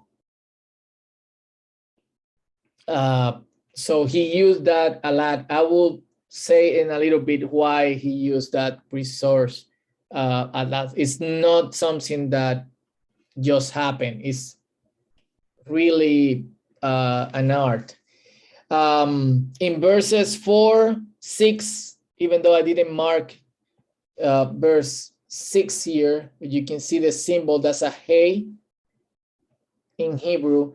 The same sound is repeat. So as you can see, I just put the transliteration here in English.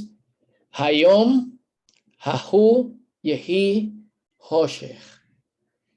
Al Yisdreshehu Eloha.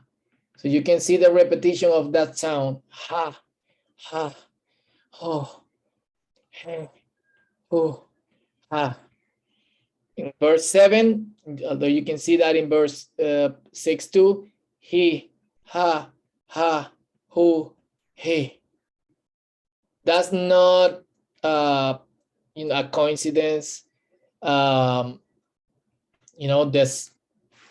The author is speaking with some care the words and that he's using for the point.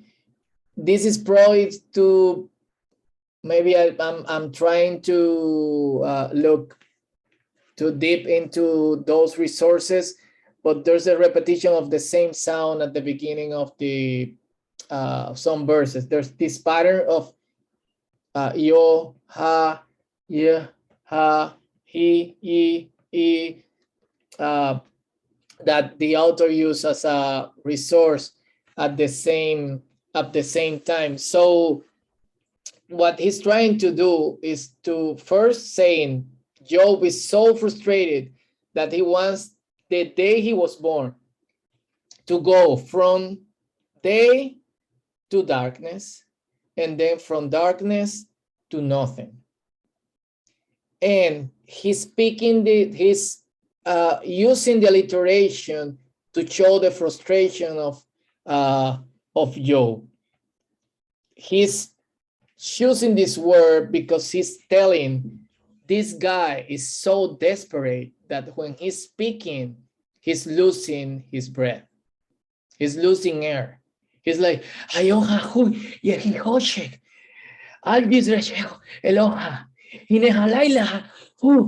all these sounds of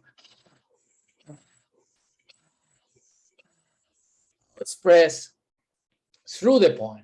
Sadly, that's too difficult to translate.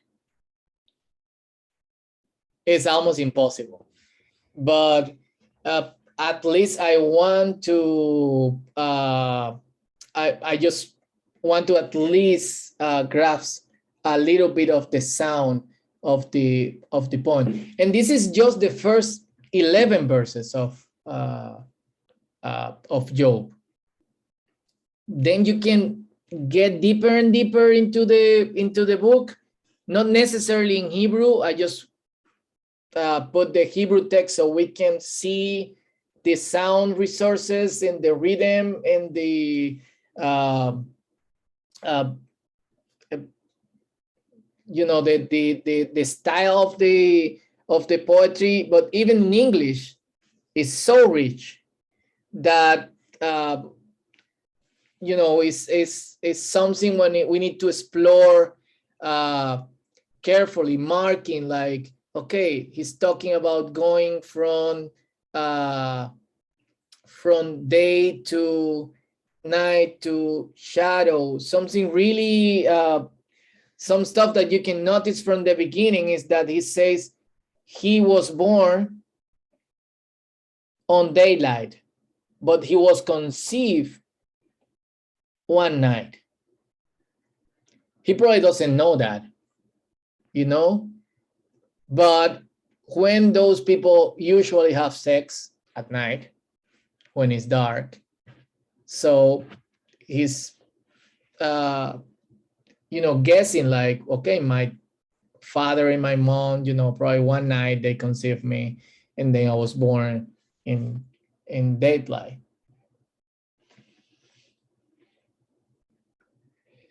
So Mike and Bonnie says, so that I understand, the authors did not intentionally or know they were using poetry, but they were using the sounds to make an impact of the word.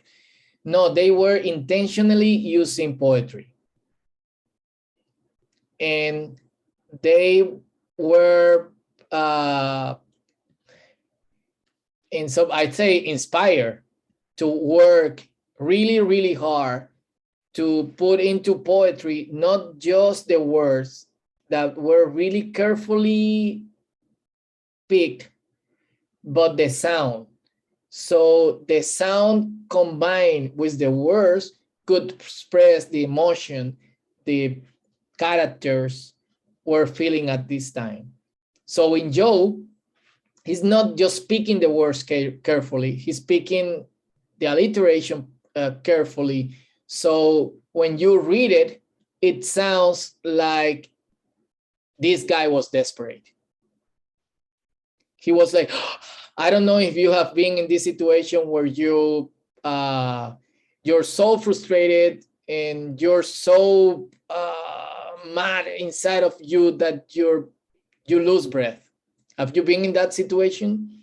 Or you're so afraid that you're so that's that's what the poet is expressing in this poetry. And this is one example from Job. Any question?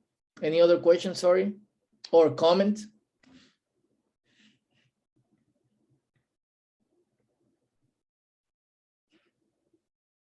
Nobody, okay.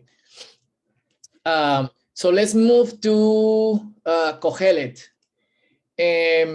Let's go to chapter 3, verse 1 to 8. I'm gonna use using the Hebrew because of the sound resources and the reading resources.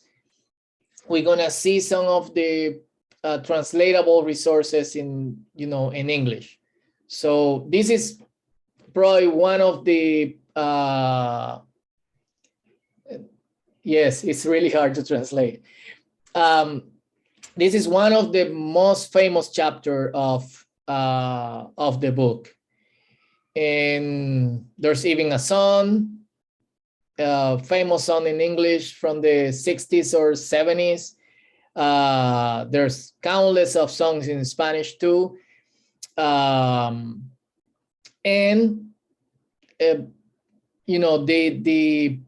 is the introduction to the main topic of what I think is the main one of the main resources of the book, is that I'm talking about my times, and I need you to know that there's a time for everything. I really appreciate the brevity of the first line in Hebrew that says "Lakol Zman." In English will be "for all a time." And then it goes to contrapose in parallels, positive and negative situations that happen from time to time. A time to be born, and a time to die, a time to plant, and a time to uproot what is planted, a time to kill, and a time to heal, a time to rip down, and a time to build, a time to weep, and a time to laugh, a time to mourn, and a time to dance, and so on. Sound-wise, something that the author in the poetry use is the repetition of same sounds. That would be syntactic parallelism. So here in verse 3, first line says et leharok. That will be leharok in English, a better transliteration. Ve'et lirpo, et lifrot, ve'et lifnot. Okay, so here there's a repetition of sounds that rhyme in some ways. It says et lifkot, ve'et lishok. That's time to cry and a time to laugh. So we have to explore really deep in English or in Spanish to find words for crying or weeping and laughing that sounds in a similar way. Et spod, ve'et rekot. So you can see the kot, hot, ot sounds that repeat doing a rhyme in the Hebrew. And there's the repetition of the same root, same verbal root, like here, lahavok, mehavek. And finally, there's this pattern of parallel terms. Positive, I have put the positive terms in green, and the negative terms in blue.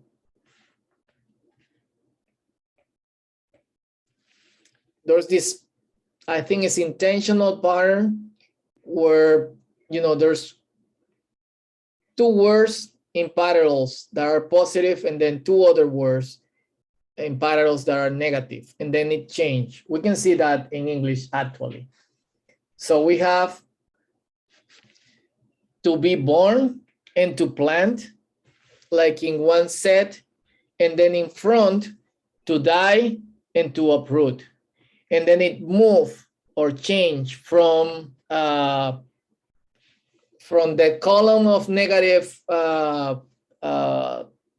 situations that happen in times that is in the right, then it move to the left.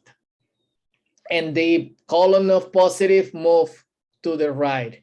And then we have 5 different positive in the same line and negative in the same line, and then it move again, and then it move again, and then it move again. Okay, so it goes 2, 5, 3, 2, 1.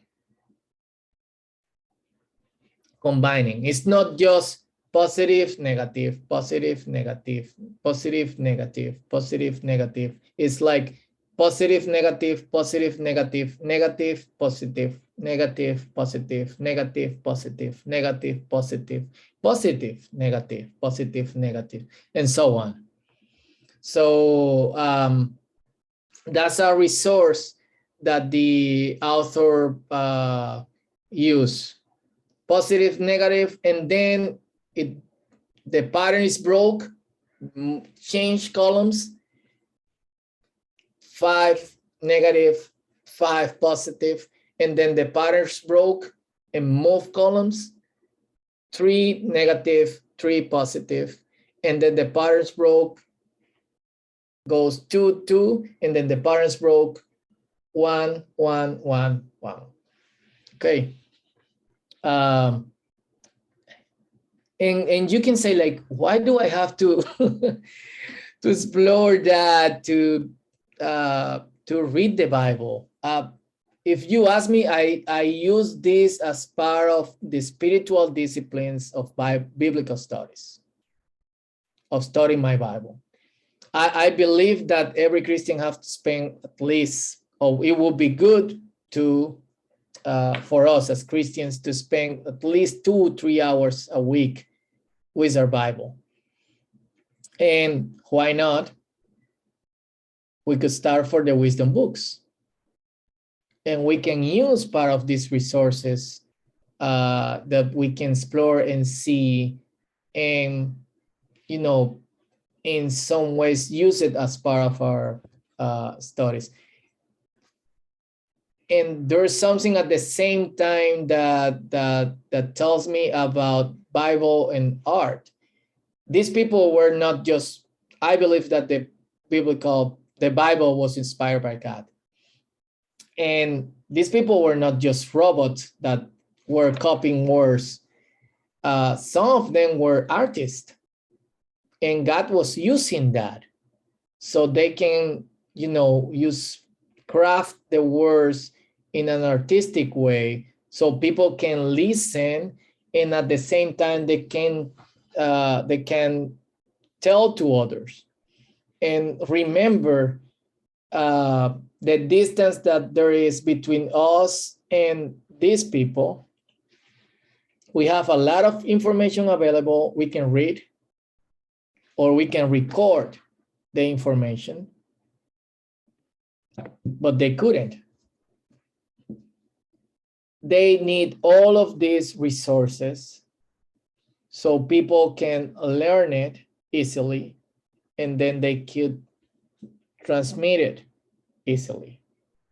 So you can imagine someone that just learned Job chapter 3, trying to perform in front of 6-7 people, or 10, 12, 20 people from the community, performing just not the words, but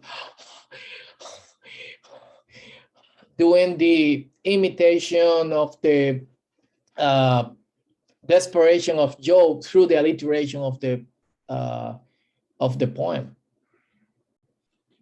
So those are resources that were important at that time for, you know, orality's sake, but they are important for us in the way that these have written, even in English, even in Spanish. There's some move here in the verse.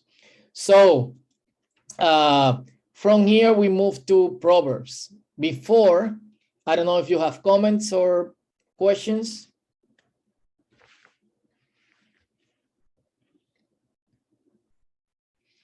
Okay, Phil says that I wonder if part of what we bring to the Hebrew scripture is that words are for information, but actually wisdom literature is about formation. Some of these dynamics are easily translated when the words are delivered with music. Yes, and there are some people that think that some of these books, or part of the books, were taught using music at the same time. We can prove that, but there's a possibility, because I see rhythm, I see sound when I read it, at least in Hebrew. Any other comments or questions? Kim says, without the Hebrew, we don't see the poetry or the emotion that goes with the reading. Exactly. We can see the move of the words, and we can see the parallels, but the sound, there's in some ways, we need someone to come with something close to it. I know that maybe it's not entirely is not entirely possible, but some of it is possible. So, and I will show, I think I bring some, I didn't bring some examples, but I'm gonna show some examples from other translations where some of these resources were brought to Spanish. And then you need to explore in English if those resources are translated in some of the translations that you have. So let's see Proverbs chapter 2, verses 1 through 5. From all the wisdom books, Proverbs is maybe the one where you can see clearly the parallels in different forms. In Proverbs, the author used the parallels to complement an idea or to intensify this idea, to oppose two ideas. For example, the wise person knows how to make silence, but the fool, he never stopped talking. It's like opposing for comparisons, to compare. Maybe not just in one verse we can see the parallels, but as we will see in these 5 verses, the parallel is present, trying to take us from one small idea to the big idea. And I think that from all the books, maybe Proverbs and Kohelet, Ecclesiastes, using the parallels is a great resource for preaching or Bible study. So as we will see right now. So the proverb, the verses goes like this: my son, if you take up my sayings and my commands you store within you, to make your ear hearken to wisdom, incline your heart to discernment. For if you call out to understanding, raise your voice to discernment. If you seek it like silver, search for it like treasure, then will you understand the Lord's fear, and you'll find the knowledge of God. Cool. First parallels that we see. Sayings, commands.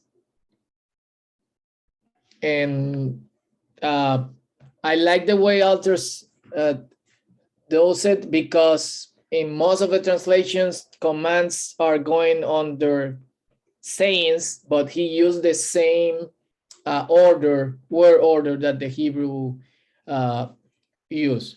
So here it's not just 2 terms that are parallels, he's intensifying.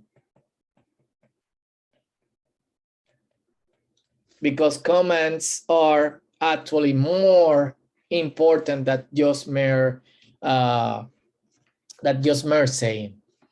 And then from there, remember at the beginning that I said that wisdom is the combination of prudence, knowledge, intelligence, etc. So he used the same resource, and you'll see that in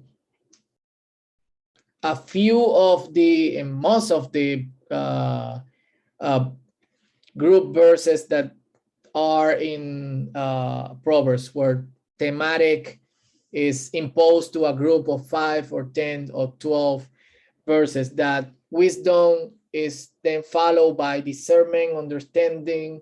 Here, maybe in another version, you will find common sense, or you will find prudence. All depend on the translation, but these are different words in Hebrew. And it's the way the author is trying to tell us wisdom needs these 4 things. or 3 in the case of this translation. So he's saying through the parallels, wisdom is the combination of discernment. You need understanding. You need prudence. I would translate prudence here instead of discernment. So you can have knowledge, okay? And then he says to his son or to this young person with the insistence that he needs to look for wisdom.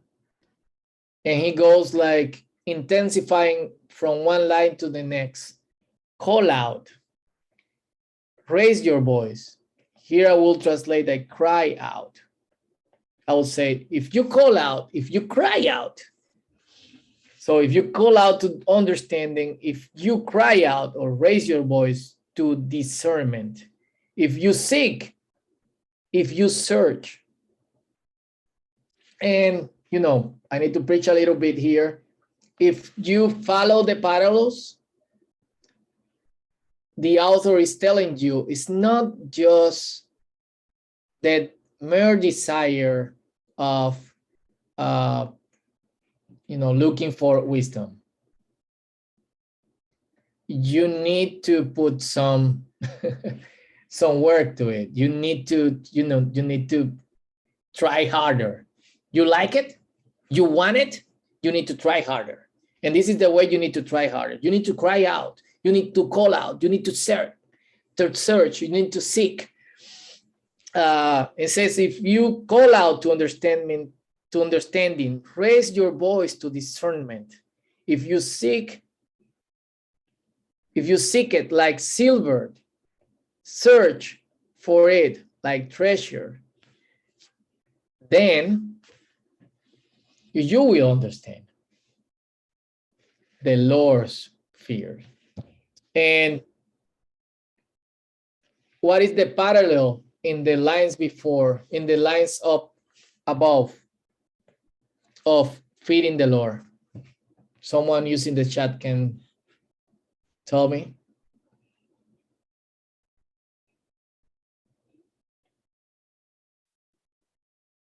What is the parallel of feeding the Lord? Always but using the words in the verse.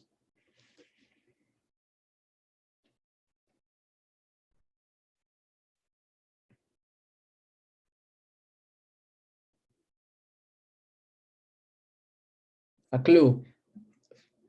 Perfect. Wisdom. So Lord's fear is the beginning of wisdom. But there's a, you know, there's a road we need to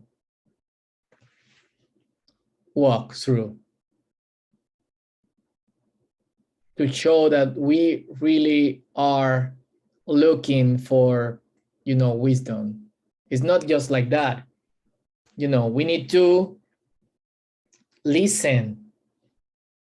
We need to incline our heart in the, and that's another important concept. Heart in the Hebrew Bible is mind. There's not connection with heart in the wisdom books and emotions.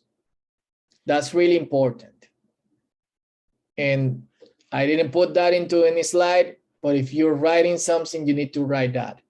There's not connection between heart and emotion in the wisdom books. Actually, in most of the Old Testament. Heart is mind. And there's more connection with knowledge, understanding, wisdom, thinking than with emotion or feelings. And some of the verses in Proverbs are misunderstood because of, you know, just putting the way we perceive the heart, the concept, into the Bible. For example, it happens in Latin America. I don't know if it's happening in English. Of all the sins, guard your heart, because from it comes the life.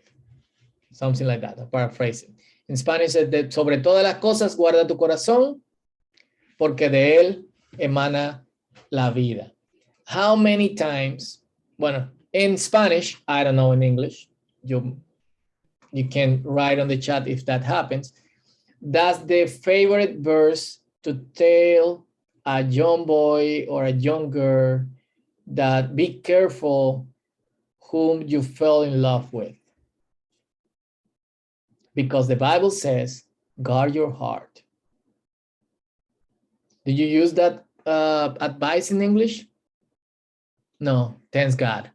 But in Spanish, that's the favorite verse for that.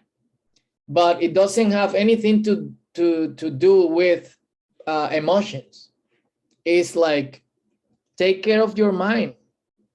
Be careful with your mind. Why? Because your thoughts, your life comes out of it, you know?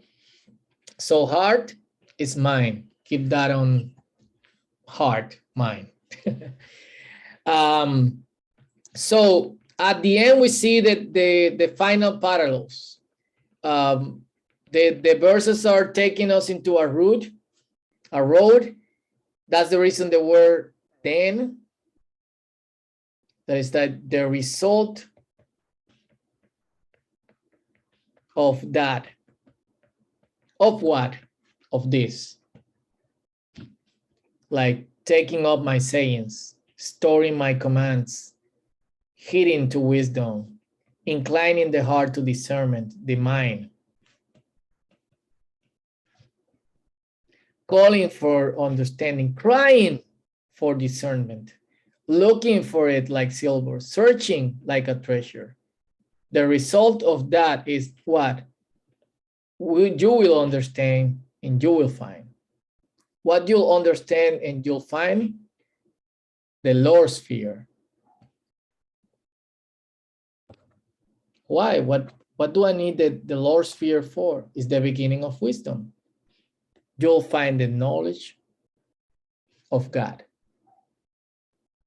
And it's only God that knows enough of your behind. That's your future. Your front. That's your past.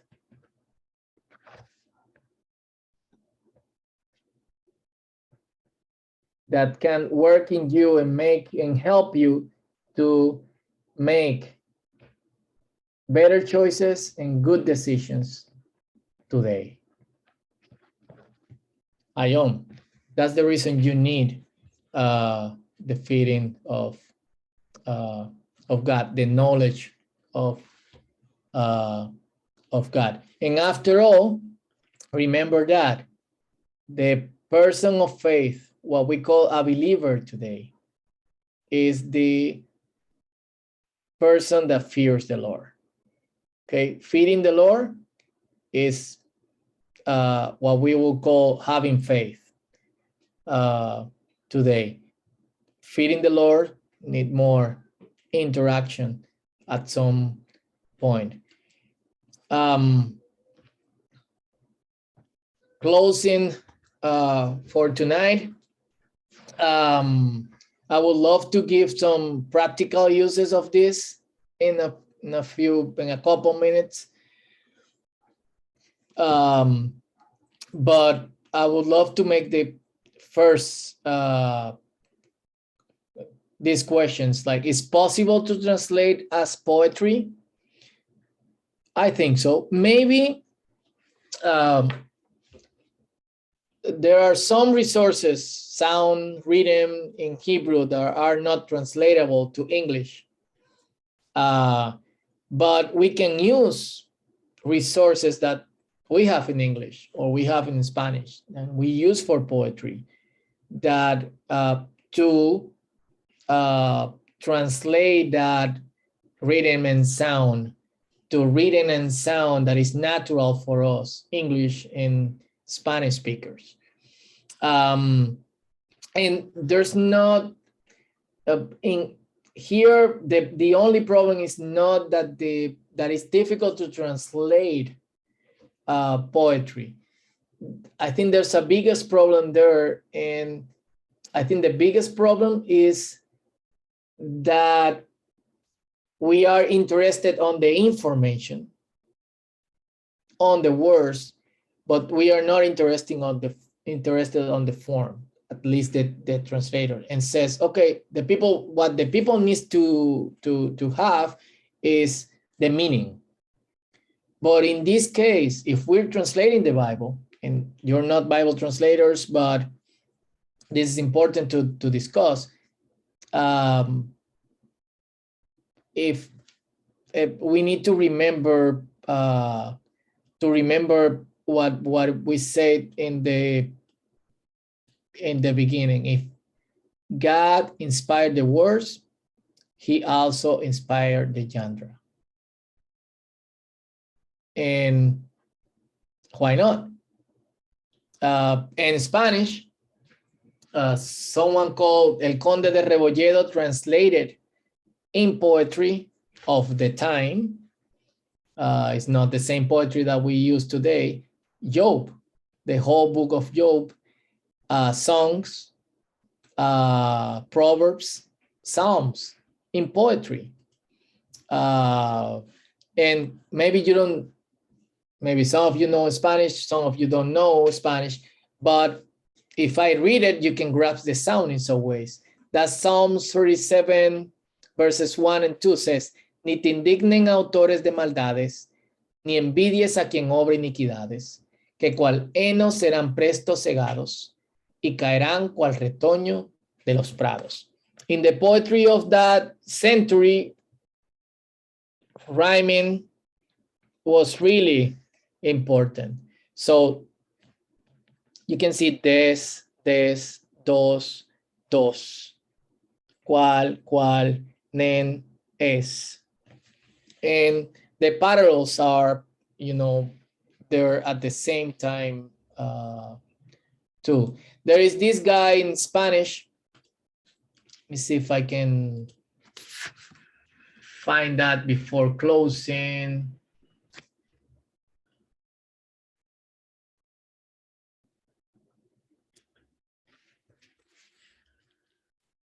Because it was in Spanish, I didn't want to share it with you, but it's interesting to see.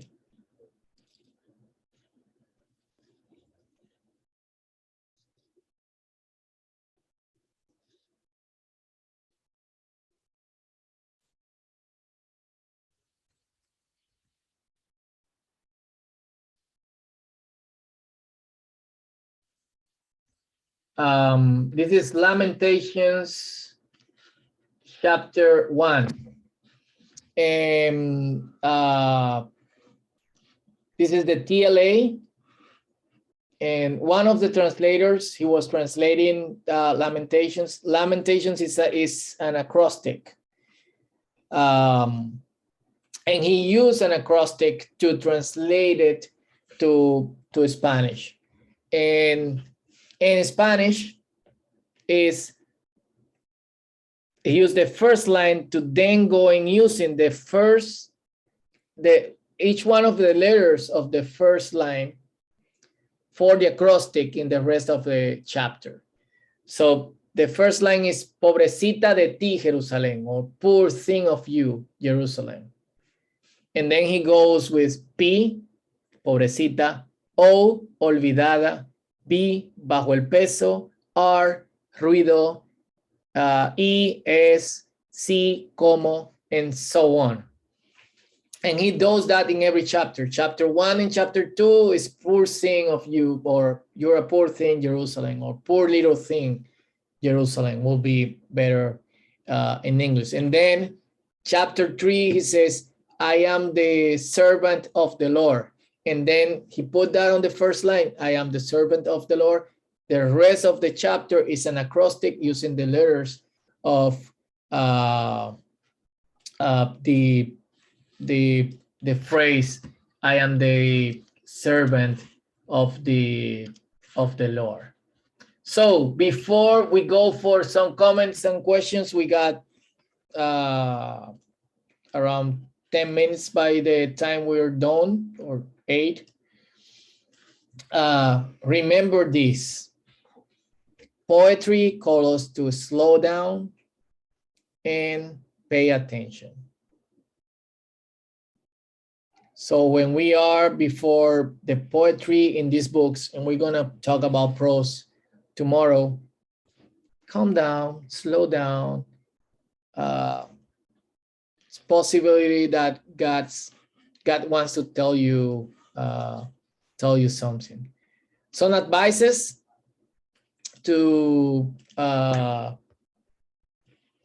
close tonight. When you're exploring the poetry of the Hebrew Bible or the Old Testament, explore the parallels to deepen the studies of these passages. Don't just read it. Now, if you didn't know it before, I bet some people knew it before taking this class. Pay attention to that. How the author, how God wants to talk to me or to the congregation, to other people through these parallels. What can I find from it? Use them to do a careful analysis of the text. It's a resource. Is there some intensification here?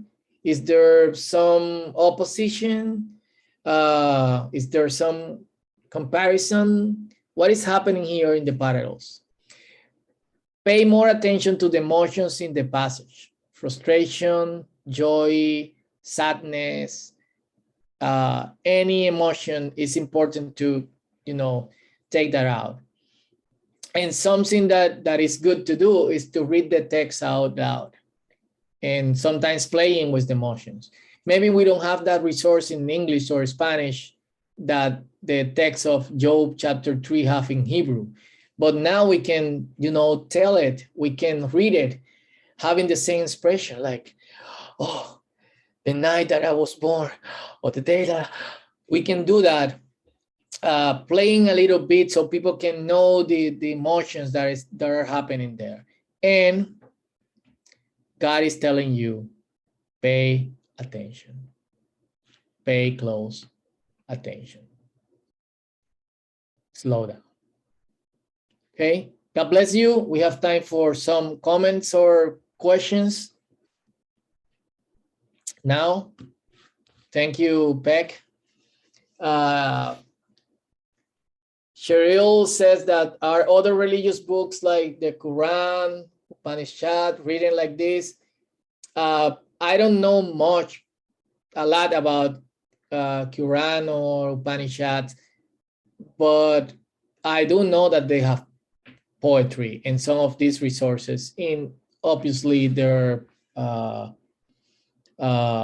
the language they were reading. So yeah. Someone else, if you have comments, if you disagree with something, if you have any questions, this is a good time for it. I was wondering, when they translated into Spanish or English, I know there's multiple words that would fit. Did they choose words, do you suppose, that had the more poetic sounds to them? The more the parallels to match?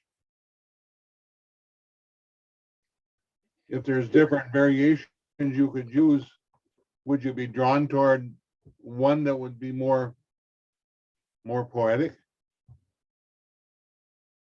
Yeah, they can do that. But in the last, I would say 40 years, translation is more inclined to bring in the meaning. So the meaning is more important than the form. And that's actually have affect the, to bring out some of these resources in English or Spanish. Like if you read the King James Version, the poetic part of the King James Version, maybe because of the elevated English, it's English, when I was learning English, I didn't understand a thing from the King James. It was like from Mars from me. But now when you read it, because of the words, you can feel, you can have a sense of poetry on it.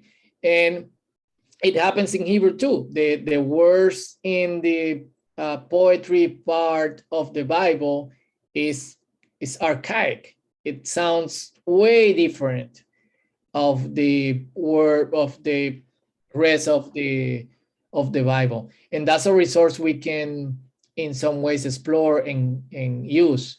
But we need to understand that at some point we need to rescue the genre. That's an important part. And not just the translator, but at the same time, the community of faith. Sometimes the community of faith is not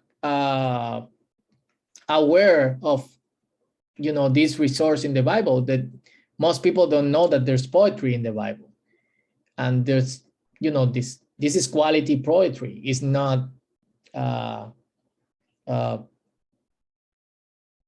cualquier cosa. How do you say cualquier cosa, Phil? You're mute. It's not just any old thing. It's Yeah.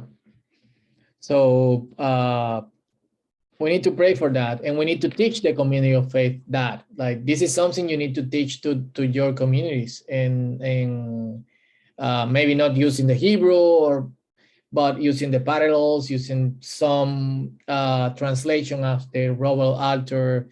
He used some of these resources. How, the author plays with words or with the parallels and intensifying the idea or connecting the whole idea between, in the different verses. Let's use it, and let's hope in translation people can do it in the future. But it's possible, Bruce. It's possible. I know when I study any of the Bible, I never use the King James. But when I read in public, I will always use the King James because it has a more poetic sound. There's a rhythm to it, different. Mm-hmm. The sound is different when you speak it. And Yeah. You're doing it on purpose to get that rhythm to it. And the same happened with the Spanish with Reina Valera. Reina Valera is like our King James. Mm-hmm. And it happens the same as you have like King James only, and people in the United States that think that the King James, came out of heaven, scored by angels, and all the translation flow from it. There's in the Spanish speaking world, people believe the same from the Reina Valera. And although there are some words we don't understand or we don't use it anymore, you can grasp the poetic, the translation of the poetry is way different than the translation of the poetry today. So yeah. part of the process of the King James, when the translators worked, they had to sit around a table and read it out loud. And so it was actually part of the translation correcting was to listen to the sound of the English. Yeah, maybe the translators don't do that anymore.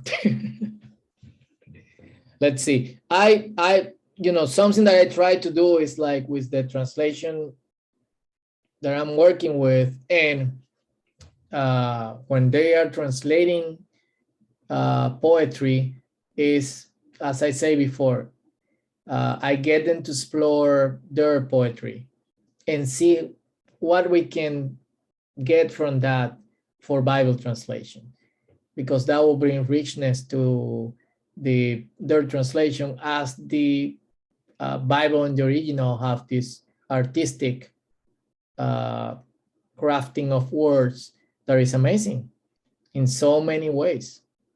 So many ways. Someone else?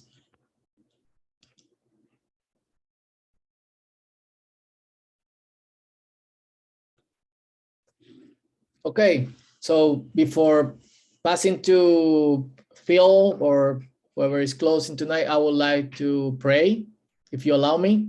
I will pray in Spanish. And thank you for the wonderful time tonight. And I hope we can have a great, great time, better than today, tomorrow. Let's pray. Señor, te damos gracias por esta noche. Gracias por la paciencia que los hermanos han tenido y también por lo compartido. Yo te pido que sea útil y práctico para el trabajo pastoral, pero también para el trabajo de predicación y de compartir tu palabra, Señor. Es mucho material, pero te pido que ese material pueda quedarse y pueda recordarse desde sus notas o desde la presentación, de modo que puedan utilizarlo, no solamente como hemos dicho y orado, Señor, en la predicación de tu palabra y en pastorear a tu gente, sino también en un estudio personal. Cuídanos, Señor, y danos un buen día y tiempo mañana en el nombre de Jesús. Amén. Thank you very much, and see you tomorrow. Phil? 9 o'clock tomorrow, everybody. That's all we got for tonight then. Thank you so much, Fausto. We'll do this is how we applaud. If you can see that. So much appreciation. And we'll see you all tomorrow. And thank you so much, Fausto. Thank you. Sleep well. It's midnight where you are, right? For me, yes. It is midnight. It is the darkness. It is the. Yes. I was going to try to do some. The morgue. Not through Morky. parallelisms, but I think I'll just stop. Bye-bye. Good night, everybody.